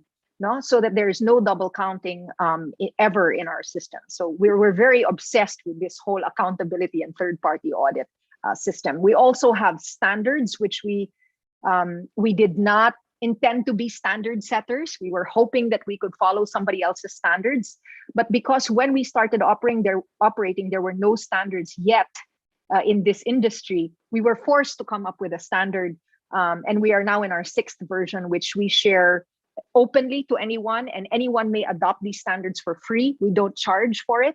But if you intend to be accredited on the exchange, you must just show that you are compliant with this. And we ask a third party to validate your compliance. We don't do that ourselves. All right. Next, we have an infrastructure fund. So 2 to 3% of our revenue goes towards building gaps or addressing the gaps in underserved communities that are worst hit by the plastic pollution crisis. In the Philippines especially, this is very pronounced because our solid waste management system is broken down to the barangay level. It's very decentralized. And the problem with that is sometimes the priorities for barangay changes. And it's very, very difficult, which is why a lot of infrastructure companies, whether they're waste to energy or recycling, find it very difficult to come into the Philippine market, because the feedstock, the guarantee of feedstock is very, very difficult to make sure. It's difficult to guarantee feedstock, basically, because if you are dealing at the barangay level, you're not going to get the volumes that you need. You're going to have to renegotiate your agreements every election cycle. So it's very, very difficult to deal in the Philippines in that case. So what we do is we have an infrastructure fund where we try to fill those gaps to make sure that the feedstock is regularly flowing into our processing partners, the infrastructure partners, so that we can clean up as much waste as possible. We have an education fund as well. So 2 to 3% of our total revenue goes into investing in circular economy awareness building, so that we at the moment it's a market-based. We're talking about the market-based solution, and it's probably not where it will be in 2 or 3 years from now. But we find the best motivator at the moment for all the communities we work with is money, right? So the fact that historically plastic has not had a value is the reason why it's strewn about in our esteros and everywhere, no? And whenever there's a rain, those esteros flood and people, die and there's disease, no? So what we find is we wanted to place a market value on plastic in the same way that you don't find your glass bottles or your newspapers strewn about on the street. I'm sure you'll notice your household help will collect the newspapers or collect the bottles and sell them because the market has assigned a value to this. And we find that has been the biggest motivator for behavior change with the communities we're working with. They will not now throw away the plastic because they know they can bring it to our Aling Tindera stations and sell it, and maybe exchange it for whatever, their 3-in-1 coffee or rice or whatever. No, so in our education fund program, we actually talk more at the moment about how plastic can be part of the circular economy. It's really not thought of as trash, but more materials management, and that they can collect their plastics and sell them into this whole economy. So that's kind of where the education fund is going right now.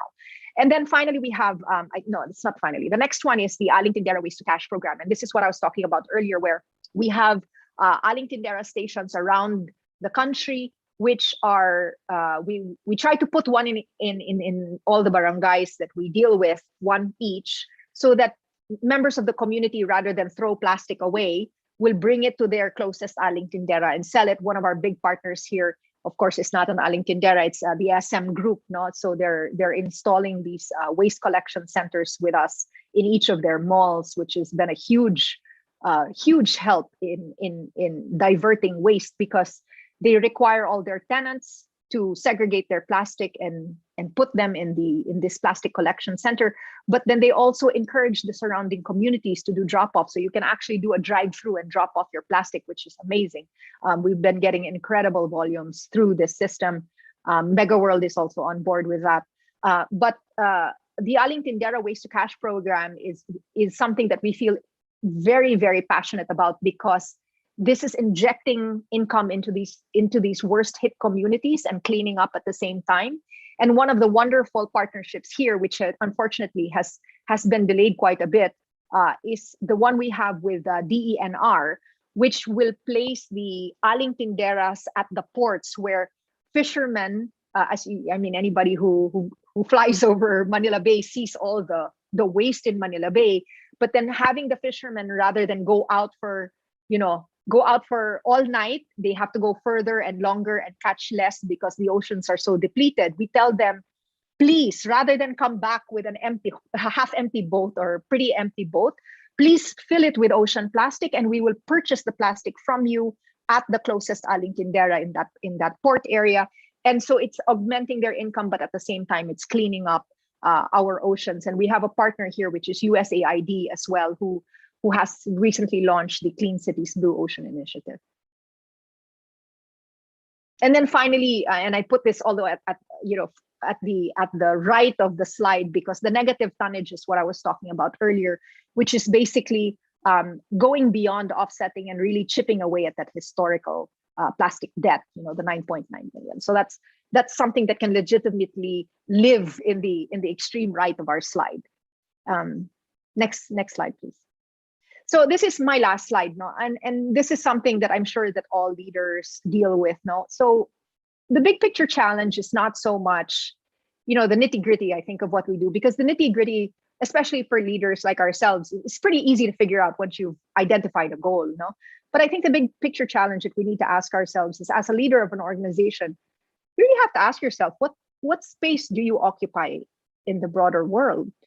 And what do we owe each other? And so once you figure that out, it may not be the same thing that the Lopez Group does or Maynila does or PCX does, but what is it that you want to stand for in this world, and how do you get there? I think we're all successful in our own rights. If we just realign our values, it should be fairly easy enough for us to be the generation that solves whether it's the carbon or the plastic pollution crisis. Thank you. Thank you, Ms. Po. Indeed, a very successful use case. Thank you, PCX, from best practice, hopefully next time to a standard practice. Thanks again, Nanette. We are not yet done. No? To facilitate the open forum, may I now introduce Ms. Griselda Gay Santos. She is the Regional Director for Southeast Asia of Water.org. Gay oversees the implementation of our programs and strategy in Southeast Asia. He works to expand Water.org's reach in the region by cultivating partnerships and initiatives that mobilize capital to provide safe water and sanitation for those in need. Through previous roles at the World Bank Group and International Finance Corporation, Gay has more than 25 years of experience in investment and portfolio management, credit operations and operational risk and advisory services. Gay is a financial inclusion advocate and serves as the chair of the Financial Inclusion Committee of the FINEX, or Financial Executive Institute of the Philippines. She sits as an independent director on various fintech entities in the Philippines, developed new financial literacy program for the Philippine Conditional Cash Transfer Program, and has also authored and co-authored studies for SME finance, InsurTech, and social enterprise. The floor is yours now, Gay. Yes, hi. Thank you, Maricar, for that wonderful introduction. I'm very grateful for this opportunity to moderate a panel that represents several aspects of the Sustainable Development Goals, namely SDG 7 for affordable and clean energy, SDG 11, sustainable cities and communities, and of course, closer to my heart, SDG 6, water and sanitation. As you may know, I recently joined Water.org after 25 years of service from the World Bank Group. And so I found myself in the intersection of what I am passionate about and what the world truly needs. So before I proceed with the panel, allow me to introduce Water.org.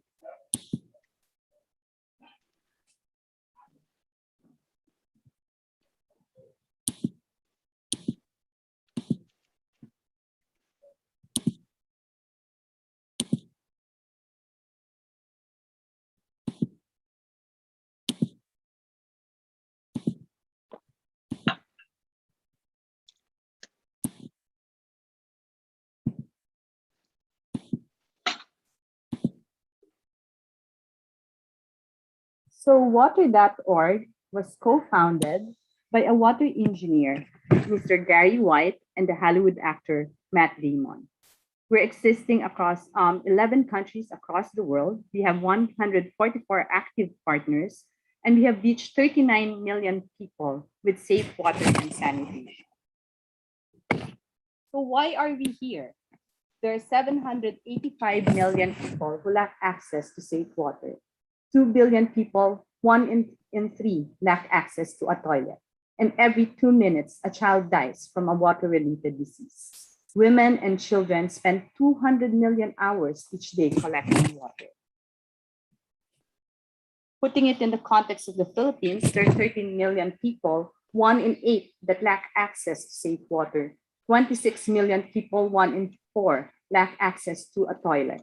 4.3 million people, sadly, are still practicing open defecation, and millions of households with wrongly constructed septic tanks. This translates to 78 billion in economic losses. However, from our experience, investment in this cause brings about fourfolds in return.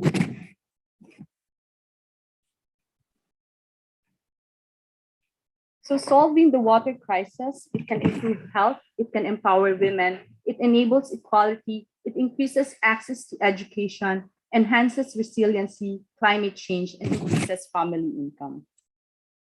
Just to highlight the several models that we adopt or operate in, One is what we call water credit. We work with financial institutions to bring safe access to water and sanitation at the household level. How do we do this? We capacitate financial institutions. We'll teach them how to adopt in their lending portfolio a water and sanitation type of loan. And beyond that, we also connect them to our network of financial institutions. We provide grants for the smaller financial institutions, for the most part, we provide technical assistance. We also work with water utilities through what we call Water Connect with the LGUs and associations. Again, we provide technical assistance in terms of capacitating, making their operations more efficient. We do capacity building, enhancing the bankability of these utilities and associations. So more specifically, we work to support them in market assessment, product design, demand generation and marketing, operational process design, staff capacity building, sector linkage, and of course, monitoring and evaluation, because we believe that's something that you have to go by metrics. That's the only way we can create impact by having some metrics. So our sister company, because I heard, I think it was Randy who mentioned about the challenge to access to finance. We also have a sister company, Water Equity, that helps mobilize financing in this space. So we work with various governments, multilaterals, financial institutions in order to facilitate a sustainable access to safe water and sanitation. On the government side and with the multilaterals, we help strengthen and advocate policies that can help make the enabling environment more friendly to increase access to water and sanitation. So our partners, we are US-based. We centrally raise our funds in the US. So these are among our partners, USAID, Nanette mentioned that, the World Bank, and other private entities, which also includes Target, PepsiCo. Outside the US, that's where we operationalize our technical assistance. In the Philippines, we're mostly partnering right now with microfinance institutions. We're partnered with Manila Water, and hopefully we can also do that with Maynilad. We are partnering with local governments as well. We hope to expand this partnership in terms of reaching out beyond the usual suspects to be able to increase reach and scale. So what have we achieved so far? We started our operations in the Philippines in 2014. The average household loan is $181. We have disbursed a total of $210 million and have reached around 5 million people. In Indonesia, we started operations in the same year, 161 average loan size. We have disbursed $95 million and reached around 3 million people. In Cambodia, we're just starting we started our operations, still in the process of taking it off the ground. We started in 2015. The average loan amount for households is $502, and we have disbursed $190 million and reached 1.66 million people. Mostly, our borrowers are women, and we have impacted mostly the rural areas.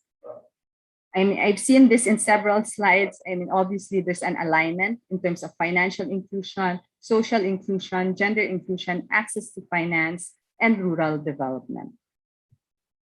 We hope that someday we'll envision the day when everyone everywhere has access to safe water and sanitation, and hopefully we can offer a partnership with others to be able to address this very relevant issue. So with that, I open the floor for some questions. I have a first question. Allow me to stop sharing this. I have my first question for Nanette. Thank you for expounding and clearly explaining the various business models under your leadership. It is a social enterprise, and social entrepreneurs, as you know, they make a difference in the world.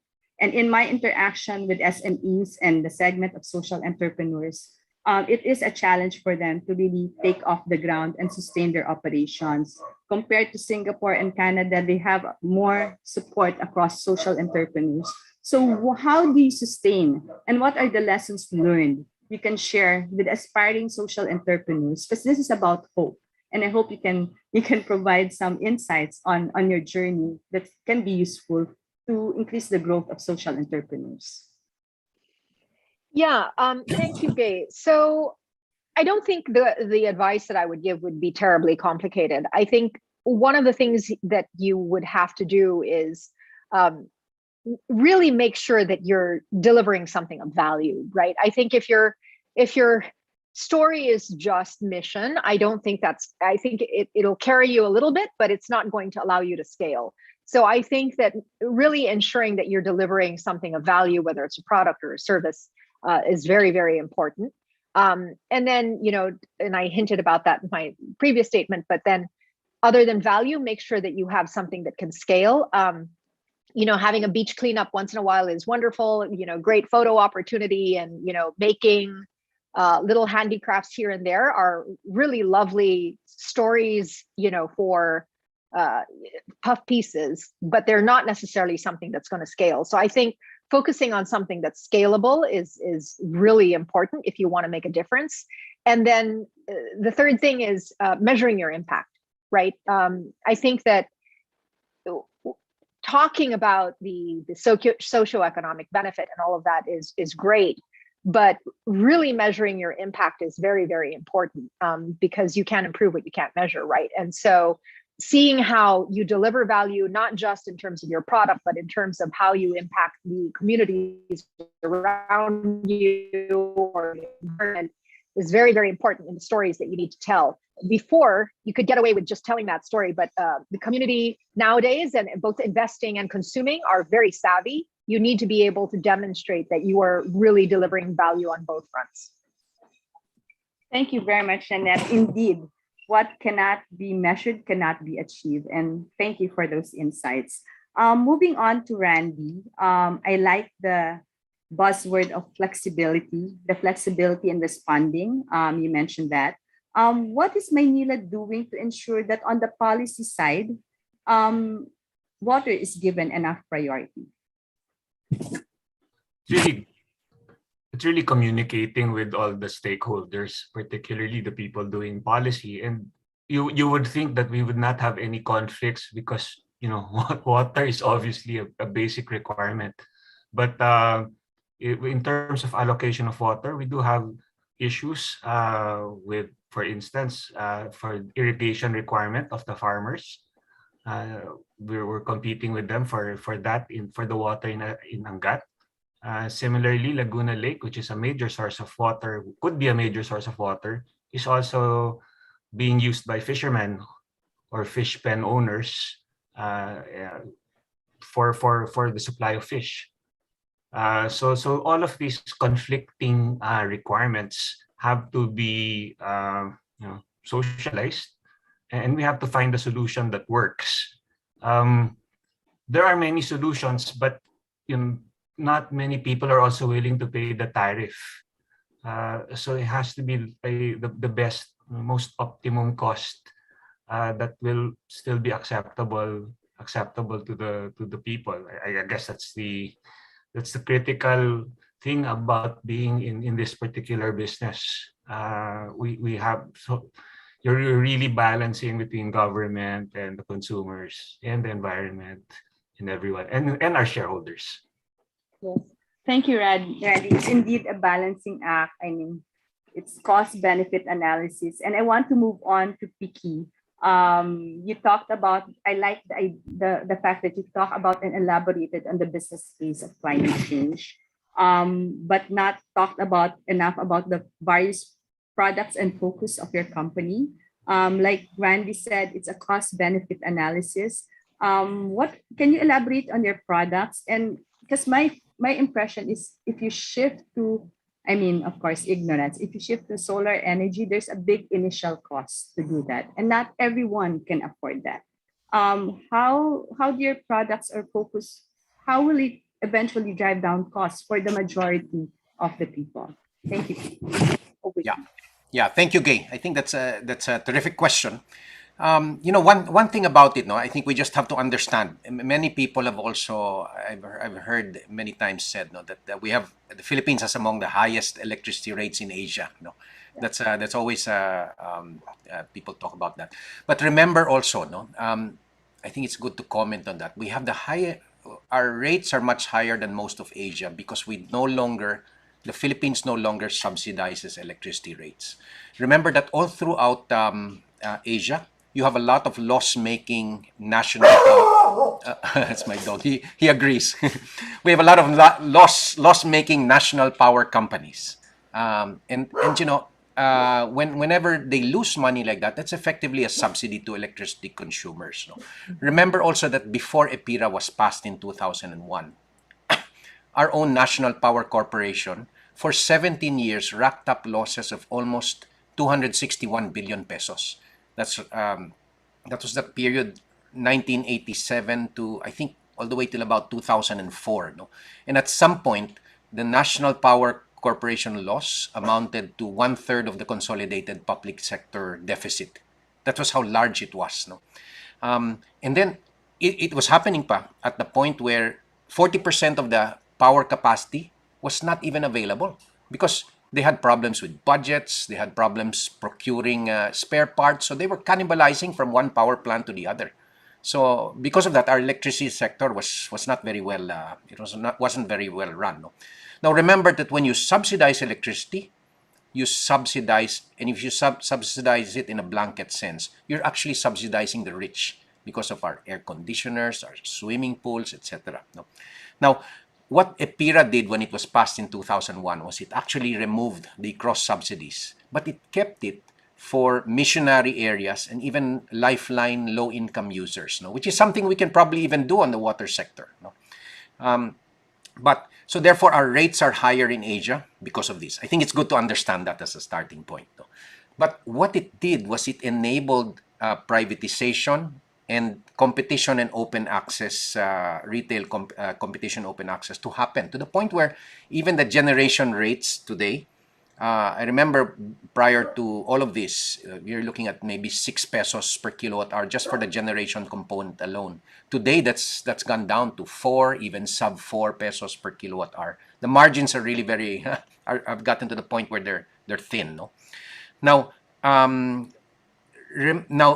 under that backdrop, remember that even clean energy has to also be competitive. And we know also that, for example, we compete in the contestable market. And there was a company, one of the multinationals, I won't say anymore which one, and it's actually an RE100 company that says, okay, by a certain time, they will have all renewable energy. We lost a bidding to that with just a few centavos per kilowatt hour. And this was our geothermal plants bidding against a coal-fired power plant. We lost it to a coal-fired power plant just because of a few centavos per kilowatt hour. No, yes. This is from a company already that says it's going to use all renewable energy, right?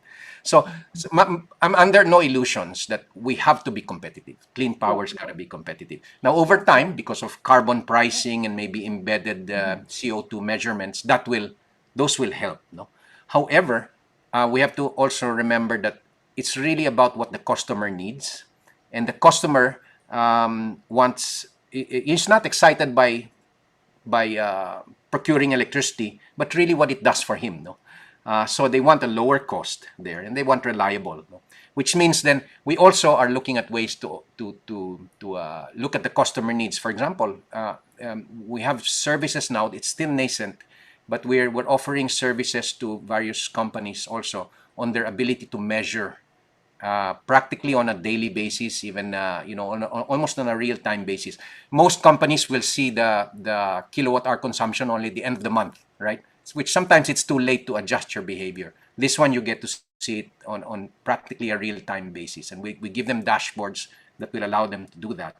But the next thing then is once they can see they can measure something, as Nanette is saying, no? What do you do with it? It can allow you now to go into energy efficiency. And figure out how you'll bring down your consumption. No? These are also products that we're coupling with just the selling of kilowatt hours. No, because if it's a bit on the one hand, as a power company, you'd want to sell more kilowatt hours. No, But I think also very valuable is to be able to get the consumer his ability to bring down his consumption so that he can bring down his total cost. So Yeah. things like that. Yeah. Yeah. So, Fiki, I have a suggestion because I lived in the US for a while. So, if it's winter time, mas malaki, the gas consumption and is higher. So there's this program they call budget program, wherein the company analyzes the year-round consumption and then breaks it down in a monthly budget so that the household will not be surprised, but have that fixed monthly budget for the something for consideration. Yeah. So Nanette, I know in the introduction, the certified B corporation, it's a big recognition, but not much elaboration was made on it. Can you elaborate on what that means? Because again, I see you and your entity as an inspiration for the social entrepreneurs in the Philippines, and we need more social entrepreneurs because they can do good for the country and the world. Nanette, over to you. Thank you. Well, I'd just like to clarify that it's not just social enterprises that can get a B Corp certification. There are many large companies who have applied, and many some of them have even gotten it, who are B Corp, and it basically just means that you are adhering to the highest standards of verified social and environmental performance, public transparency, legal accountability, which basically allows you to balance profit and purpose, what I was saying earlier. So, we're looking at B Corps. It's just a way to certify yourself as being a business that is trying to be a force for good. So, I mean, certainly people can try and apply for B Corp status. You don't have to, but as long as you kind of you hold those values in your operations, I think that should be a great step forward already. Thank you very much, Nanette. Back to Randy. Randy, this is kind of a sensitive question, but I know you can address this. So, you're building the Kaliwa Dam in Metro Manila, and it will result to some effect on the environment as well as indigenous people. So, how does Manila plan to tackle the growing water demand sustainably amid the issues surrounding the dams? It's a lot of issues in that question, but first of all, it's MWSS that is building Kaliwa Dam, as they are responsible for water sources in Metro Manila, whereas the two concessionaires, Manila Water and ourselves, are responsible for the distribution. Although because they have been delayed, we have been building intermediate water sources. So we've already built 2 treatment plants in Laguna Lake to add 300 million liters per day to our production, and we're currently building a 3rd one. But for the long term, it really is critical to have a second water source, and really, I believe it will be a question of economics as everything else. The cost to produce water coming from the dam is, they call this, maybe roughly 40 centavos per cubic meter, compared to 6 to 8 pesos, 4 to 6 pesos from Laguna Lake. So those are the economics, and just for a large number of people, it just makes more sense to, it's just more economical to get water from the dams. Now, presumably, right now they have not yet started building because they have to address all the issues that you have mentioned. So you have to get permits from the DNR, from the IPs, all of the people that have to give their permits, and we hope that all of this consultation and discussions will ensure that all these factors are taken into consideration. Because, as you said, otherwise, with population growth and continuing business development, which may have been delayed by the pandemic, we will still need new water sources by 2026, 27. Thank you very much, Randy. It's good to know and comforting to know that there's a lot of consultation going on. So back to Piki, this is from the audience. Do you think building a nuclear plant will help our country mitigate the effects of the looming electricity and energy crisis, especially when natural gas takes years to discover and develop and is depleting solar farms won't produce electricity without the sun, and wind farms won't produce it without the wind? So over to you, Piki. I can see Nanette smiling. I'm very excited to listen to this answer. I won't say why, but yeah. Okay. Okay. Well, I'll ask you know, why later. you know, Over to you, Piki. no, that's a very interesting question, because very important as we're making the transition to decarbonization is that you make sure that you keep the lights on, and you keep the cost of power also is reasonable. It doesn't go up sky high, no. So it's very important. However, in fact, if you're not able to do that, you could have a backlash against this whole movement to decarbonize. So it's very important that we manage the decarbonization, the transition to decarbonization well. No, nuclear now is another question. No, the technology itself, okay, where it's there in other countries and they can manage it, it's okay. It's all right. You keep those plants there because they're at least able to do what I was saying earlier. Keep the lights on, reasonable power, etc. No, they're doing it in a way that's very low carbon, practically hardly any emissions, no, per kilowatt hour. No, here in the Philippines, I guess that's a question. First of all, remember I was saying that we have a deregulated power industry, so you have to be very competitive. No? Now the question is, would most of us, there are no more state-owned companies, it's all private companies. Would private companies like us invest in nuclear to be able to do that? You know what, the reality with nuclear over the last decades is that almost every project, the cost overruns have been tremendous. As much as some of them have cost maybe double what they originally set out to be. No, so that's one. So from that standpoint, you're not sure what your economics will be. No, the second part of it also is which concerns me is this: the Philippines is in the Pacific Ring of Fire, where, and again, as you know, 90% of the world's earthquakes occur in that Pacific Ring of Fire. And see what happened to Fukushima. And again, with an advanced country like Japan, I'd be a little bit concerned, because one accident like that with your one plant is enough to cost the whole bankruptcy. Now, Tokyo Electric's bankrupt. But not only that, the costs of cleaning up what happened in Fukushima is still, it's not even, it's not even finished, and it's still ongoing. They're running out of space on where to put water, because they cannot put the water that's being used to to treat this accident into the sea. So they put it on land. They bury it on land. All of the uniforms of people that have been used to come into contact with a lot of radioactivity also is buried on land.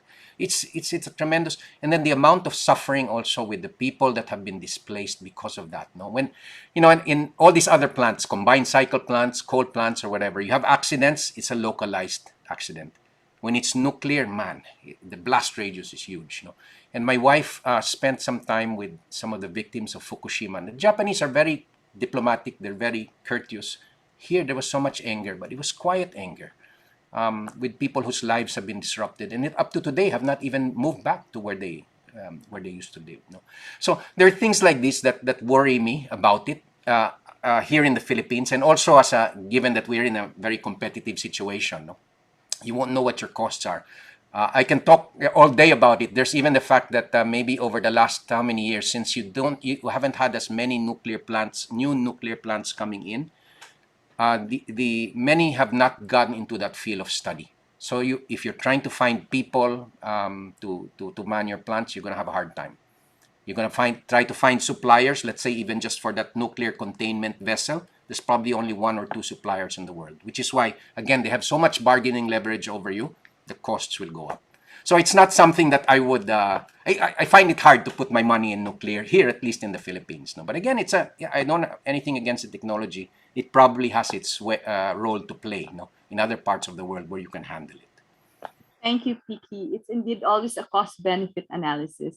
But I go back to Nanette. Nanette, two parts of my question. Why are you reacting a while ago when the question was raised? And I have a second part of my question. Well, no. The first it's a very simple answer. I think that this is a developing space. I think there's a lot of excitement about the potential, but to Picky's point, it's not there yet. But I think there are a lot of hurdles you're going to have to overcome in order to make people feel safe and actually make them safe. But I think this is a developing space that could be very interesting as we go along. But yeah, I think I'll leave it at that. Thanks, Nanette. Okay. But Yeah. I have a question for you from the audience. The global plastic pollution crisis is approaching an irreversible tipping point where up to 23 million metric tons of plastic end up in rivers, lakes, and oceans each year. And that amount could potentially double by 2025 if nothing is done to stop it. How does PCX plan to help achieve this goal when every package box delivered through e-commerce is full of plastic fillers? And when you go to the wet market, you see more, right? Over to you, Nanette. No, that is a great question, and this is exactly why. So the first easy answer is if you can make better purchasing choices, please do. But I know that is almost impossible now. Very, very few options exist. I mean, when you order your food delivery, you're immediately, there's so much plastic that arrives in your delivery that people actually have a very visceral reaction towards plastic. In fact, there was research that came out recently that the carbon problem has been around longer, but the reaction of the individual is actually much stronger towards plastic because it feels less abstract. When people talk about carbon, it's something out there, right? They can't, but plastic is something that is, it's tactily kind of deal with it. And so people have a visceral reaction towards it. We're hoping that because of that, we'll move, it'll take less time to move towards regulation than it did for carbon. So that, of course, is kind of the structural change that we'd like to have. But one of the things we're working on in the market, absent legislation, is working with retailers, not just brands. Let's say at the brand level, you can choose to purchase brands that are plastic neutral so that you're rewarding companies who are trying to do the right thing. But we're also talking to retailers to see, and I won't name the retailers out there, but any of you, to your point, who gets an e-commerce delivery sees all the plastic and is horrified. So what we're trying to do is work with these retailers to allow consumers to opt in to offset their plastic footprint. And it would cost centavos. It actually doesn't cost a lot, but if you give them the option you empower them to make a choice to do right by their plastic footprint, whether it's in the plastic product itself, maybe you're buying a pair of rubber shoes that you really wanted and, there's plastic in that, but there's also the plastic that comes in delivering the logistics around it, right? So I think that what we're trying to do is allow retailers, especially the online retailers, to give consumers the option to offset their footprint themselves during checkout. But if you can purchase from brands that are doing right by their footprint anyway, that would be a great place to start. Thank you, Nanette. And I must say, I really love the tindahan concept you have. So we're running out of time. We're in our last minute or two. This question is coming from me. You are in the business of advocating for several things under the Sustainable Development Goals. What do you believe in terms of pursuing and aligning everybody? Should we have a compliance mindset that should be penalty driven, or how do we do it in terms of moral suasion, when moral suasion, from my experience, can take long? Which side will you take in terms of promoting an advocacy for renewable energy, promoting an advocacy for shifting to getting rid of plastics and safe water and sanitation? So may I start with Randy? And in answering that, may I also request for your closing statement. Randy, over to you. Yeah, that's a big question. But again, I go back to the balancing act that has to go into the tariff. You know, all of the things that are possible to be done come at a cost. And unfortunately, certain things are either our customers or our government is not willing to implement, and someone has to pay for it. And unfortunately, as private operators, we also cannot be the ones to shoulder all of it ourselves. I just on a related point that Vicky mentioned earlier, water rates in the Philippines also include sewerage and sanitation, which most of the ASEAN countries are handled by government. So when you do an apples to apples comparison of tariffs, it looks like our water rates are on the high side, but that's not taken into consideration. But having said that, what do you call this? We're working with government on helping bring our standards to international levels. In fact, one of our problems now, which has recently been solved, was the BNR standards for wastewater, which was stricter than the EU. Which and a lot of companies, were also complaining about, because in our case, it would have raised our capital expenditures and operating expenses by 30%, both ways. But but having said that, we have a renewed focus on the business. We're now officially a public utility. I think for the longest time, it has been an issue with government that we considered ourselves a concessionaire and agent of MWSS, as was originally intended in the contract, but that has been amended, and we take on that responsibility now. And we have many more publics now rather than just the regulator, and our like I mentioned earlier, it's not just the contract anymore. I think the mindset that we have now is we have to take care of all of these people, on all of these people who are looking at us, and all of the people that we affect, beyond what the contract states. And I think that also goes for all of the what we want to do with the environment. Thank you, Randy. Very well said. Vicky, over to you, please. I echo, somewhat of what Randy's sentiment, that, the tariffs are very important because they send very strong signals, no? And here, effectively, what we've been able to achieve in the power sector is really remove that whole subsidy so that the actual market signals come out. However, when you go through a situation like that, you have to be sure that you can protect the poorer income segments and then the vulnerable, no, like the missionary areas.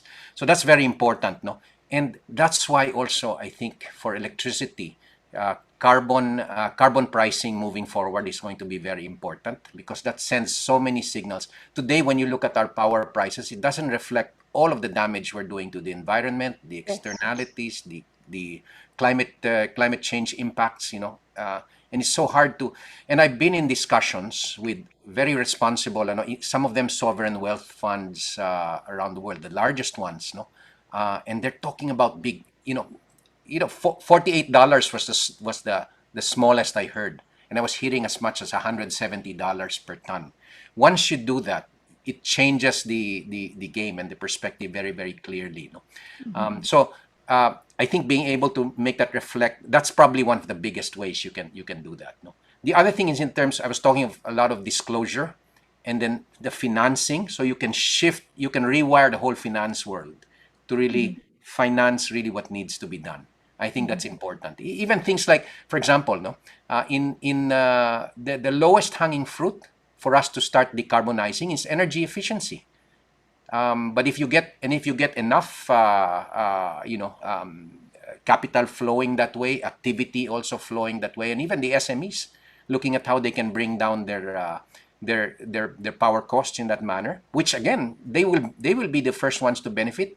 Once you can get that, that's that goes a long way. No? So again, carbon tariffs, and it's the same thing in water that Randy has been talking about. No, I think water tariffs all over the world are thoroughly mispriced. It doesn't reflect scarcity. It doesn't reflect the fact that, again, we are getting into a world where water is scarce. No, the only ones in the countries in the world that have gotten it right there is Israel and Singapore. No, because they have scarcity already to begin with. Yeah. But again, you've got to be able to protect the poor as well when you do things like this. No, my closing statement is just that. It's just a simple, few lines. Is that it's such a big job that we can't do these things alone. We have to get into a point where collaboration is works. No, but it's not only between us, private companies, but it's also with government. Thank you very much, Vicky. And I hope you and Randy can work together on the tariff issue. And actually, I'm shifting to solar, so I will reach out to you. Anyway, thank you. Yeah. So, Nanette, over to you. Yes, thank you, Gay. I'm not a big fan of the voluntary approach, only because I feel like there's always going to be a segment of the market that is going to free ride, and I think that penalizes the folks who are trying to do the right thing. So I am in favor of kind of regulating this space, and it doesn't just come with plastics. I think it comes with anything that has that the externality, right? So regulation, I think, is important. Government doesn't always move that quickly, but it would be great if we could make sure that we're taking care at least of the biggest pieces, which would be climate change, and part of that may be the plastic pollution crisis, especially because it's very relevant to our neck of the woods, right? The other thing that I would really look for kind of as a systemic approach to change would be if we could really think about how, rejigger, if we could, our accounting practices to accommodate these costs that we've been externalizing, but we really shouldn't, right? To the point that Randy was talking about, that they have to absorb all of these costs, right? And in the case of Vicky, when he was talking about the costs around climate, I think it's very, very important that we start to look at accounting for these costs. They're not external, right? This is something that is very, very clearly becoming a problem that we will experience firsthand.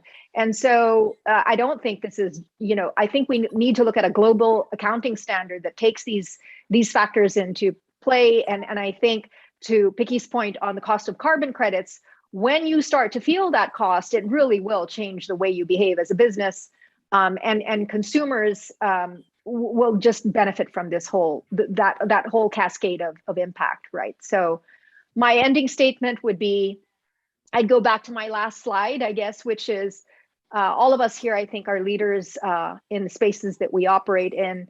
Really ask yourself about the big question, what space do you want to occupy? What role do you want to play in the broader, ecosystem, in the broader world, and bring that into your work and into your life. Yeah. Thank you, Nanette. I truly appreciate your point about the need for regulation. It's easy to lean towards moral suasion. So to close, and I really enjoyed this conversation. I wish sometime in the near future, we'll get to meet each other. And to close, I stand for inclusion with a vision for sustainability. This panel is about sustainability, the different facets of sustainability, which ought to be the focus and priority today, especially in the context of the ongoing pandemic. Some decades ago, we did not have to pay a premium to drink clean water and breathe fresh air. We can confidently drink water from the faucet and confidently move around with our bare face. Sadly, today we have to pay a premium, at least 30 pesos for a 5-gallon water and at least 2 pesos for a face mask. You do the math, what then is the financial implication to meet the basic needs for a lot of people living in less than $6 a day? Millions and billions are struggling to meet their basic needs pre-pandemic, and today the numbers are rising with the ongoing pandemic. It is hopeful to know that there are organizations that care about what mostly we may think as simply a CSR. Normally, the big buzz and fuss is about inclusion. when in essence, what was magnified by the current pandemic is the importance of sustainability and regeneration. We ought to work together to ensure that we all have a sustainable access to the most basic need, water, sanitation, energy, if we want to envision recovery and a good future for all. Thank you, everyone, and you have a good rest of the afternoon. Over to you, Maricor. Fantastic morning session, no? Thought-provoking and inspiring. We would like to thank, of course, our speakers, Mr. Estrellado, Mr. Lopez, and Ms. Medvedpo. A big thanks to our moderator, Ms. Gay Santos, for moderating the panel discussion. We would also like to thank our sponsors for this year's conference, our partners, Divina Law, LT Group of Companies, and Union Bank of the Philippines. Our platinum sponsors, Aboitius Equity Ventures, Inc., Alliance Global Group, Inc., First Philippine Holdings Corporation, NOAA Business Applications, Robinson's Land Corporation, United Auctioneers, Inc., and Vista Land and Lifescapes, Inc. Our diamond sponsors, All Day Supermarket, All Home, Ayala Land, Inc., Meralco, and Reyes Candong and Company. Our knowledge partner, KPMG, RG Manabat and Company. Our gold sponsors, Acrelo, Bank of the Philippine Islands, Certec Holdings Philippines Corporation, Converge ICT Solutions, Inc., Navarro Amper and Company, Deloitte Philippines, PhilInvest Development Corporation, FTI Consulting, Inc., Metrobank, Mond Nissan Corporation, PNA Grand Torto, RCBC, San Miguel Corporation, Philippine Shell Petroleum Corporation, and SGV and Company. Our patron sponsors, BDO Unibank, Inc., Mega World Philippine National Bank, Security Bank, Wilcon Depot, and East West Bank. Our official broadcast partner, ABS-CBN News Channel, our print media partners, Business Mirror, Business World, The Manila Times, and Daily Tribune.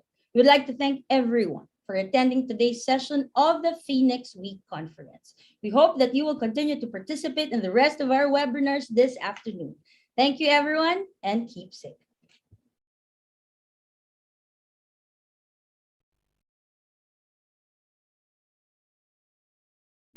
Bye, everyone. Thank you. Yeah. Thank you. Yeah. We are Francis, Union thank Bank you. of the Philippines, the Philippines' best digital bank.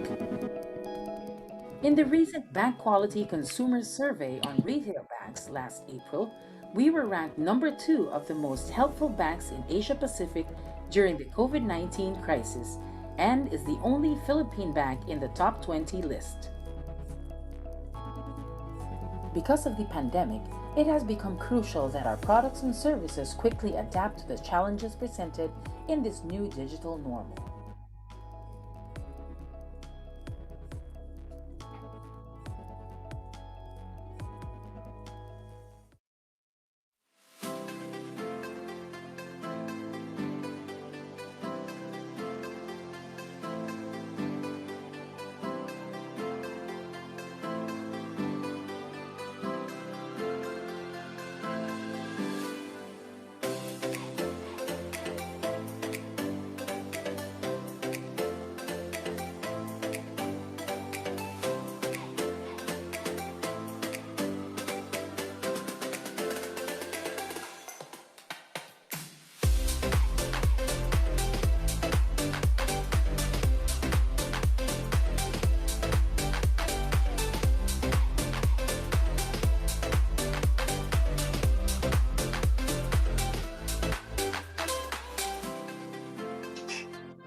For 15 years, Divina Law has championed dynamic lawyering from provenance to paradigm with unwavering awareness, Hi, Francis. Hi, Gay. and with a clear Ano nandito? collective conscience. Hi, Mike. Thank you, And team, thank you. Hi, sir. Excellent, Mike. excellent. Excellent. Oh, Thank you're you, Sai. welcome. You're welcome. Thank you. Thank you. Nakakatakot yung kay Piki. Yeah. Wake up Do something. na. It is Yeah, not wake a up. legal institution, Yeah, that's his venerated advocacy. and recognized by its Sana. peers, And respected and they admired put by their its money where their mouth competition, is, huh? They're cherished and reconfiguring their relied upon business. by its clients. That's true. Iba yung level of commitment talaga. Oh, iba. Galing. Another good session today, guys. Yeah, good. Thank you Oh. very much. Thank you. Thank But you, everyone. Under si the Brian, steadfast nandyan, Brian? vision Thanks, Brian's still here. of Hey, Brian. Thank you. Good session again. Nilo Divina. Good session again. So, Last last one. na tayo, no? This afternoon. Yes. Yeah. Gay, thank you, Gay. No, you're welcome. I mean, Yeah. I was really looking forward to it, and at the same time, because these are things that are so dear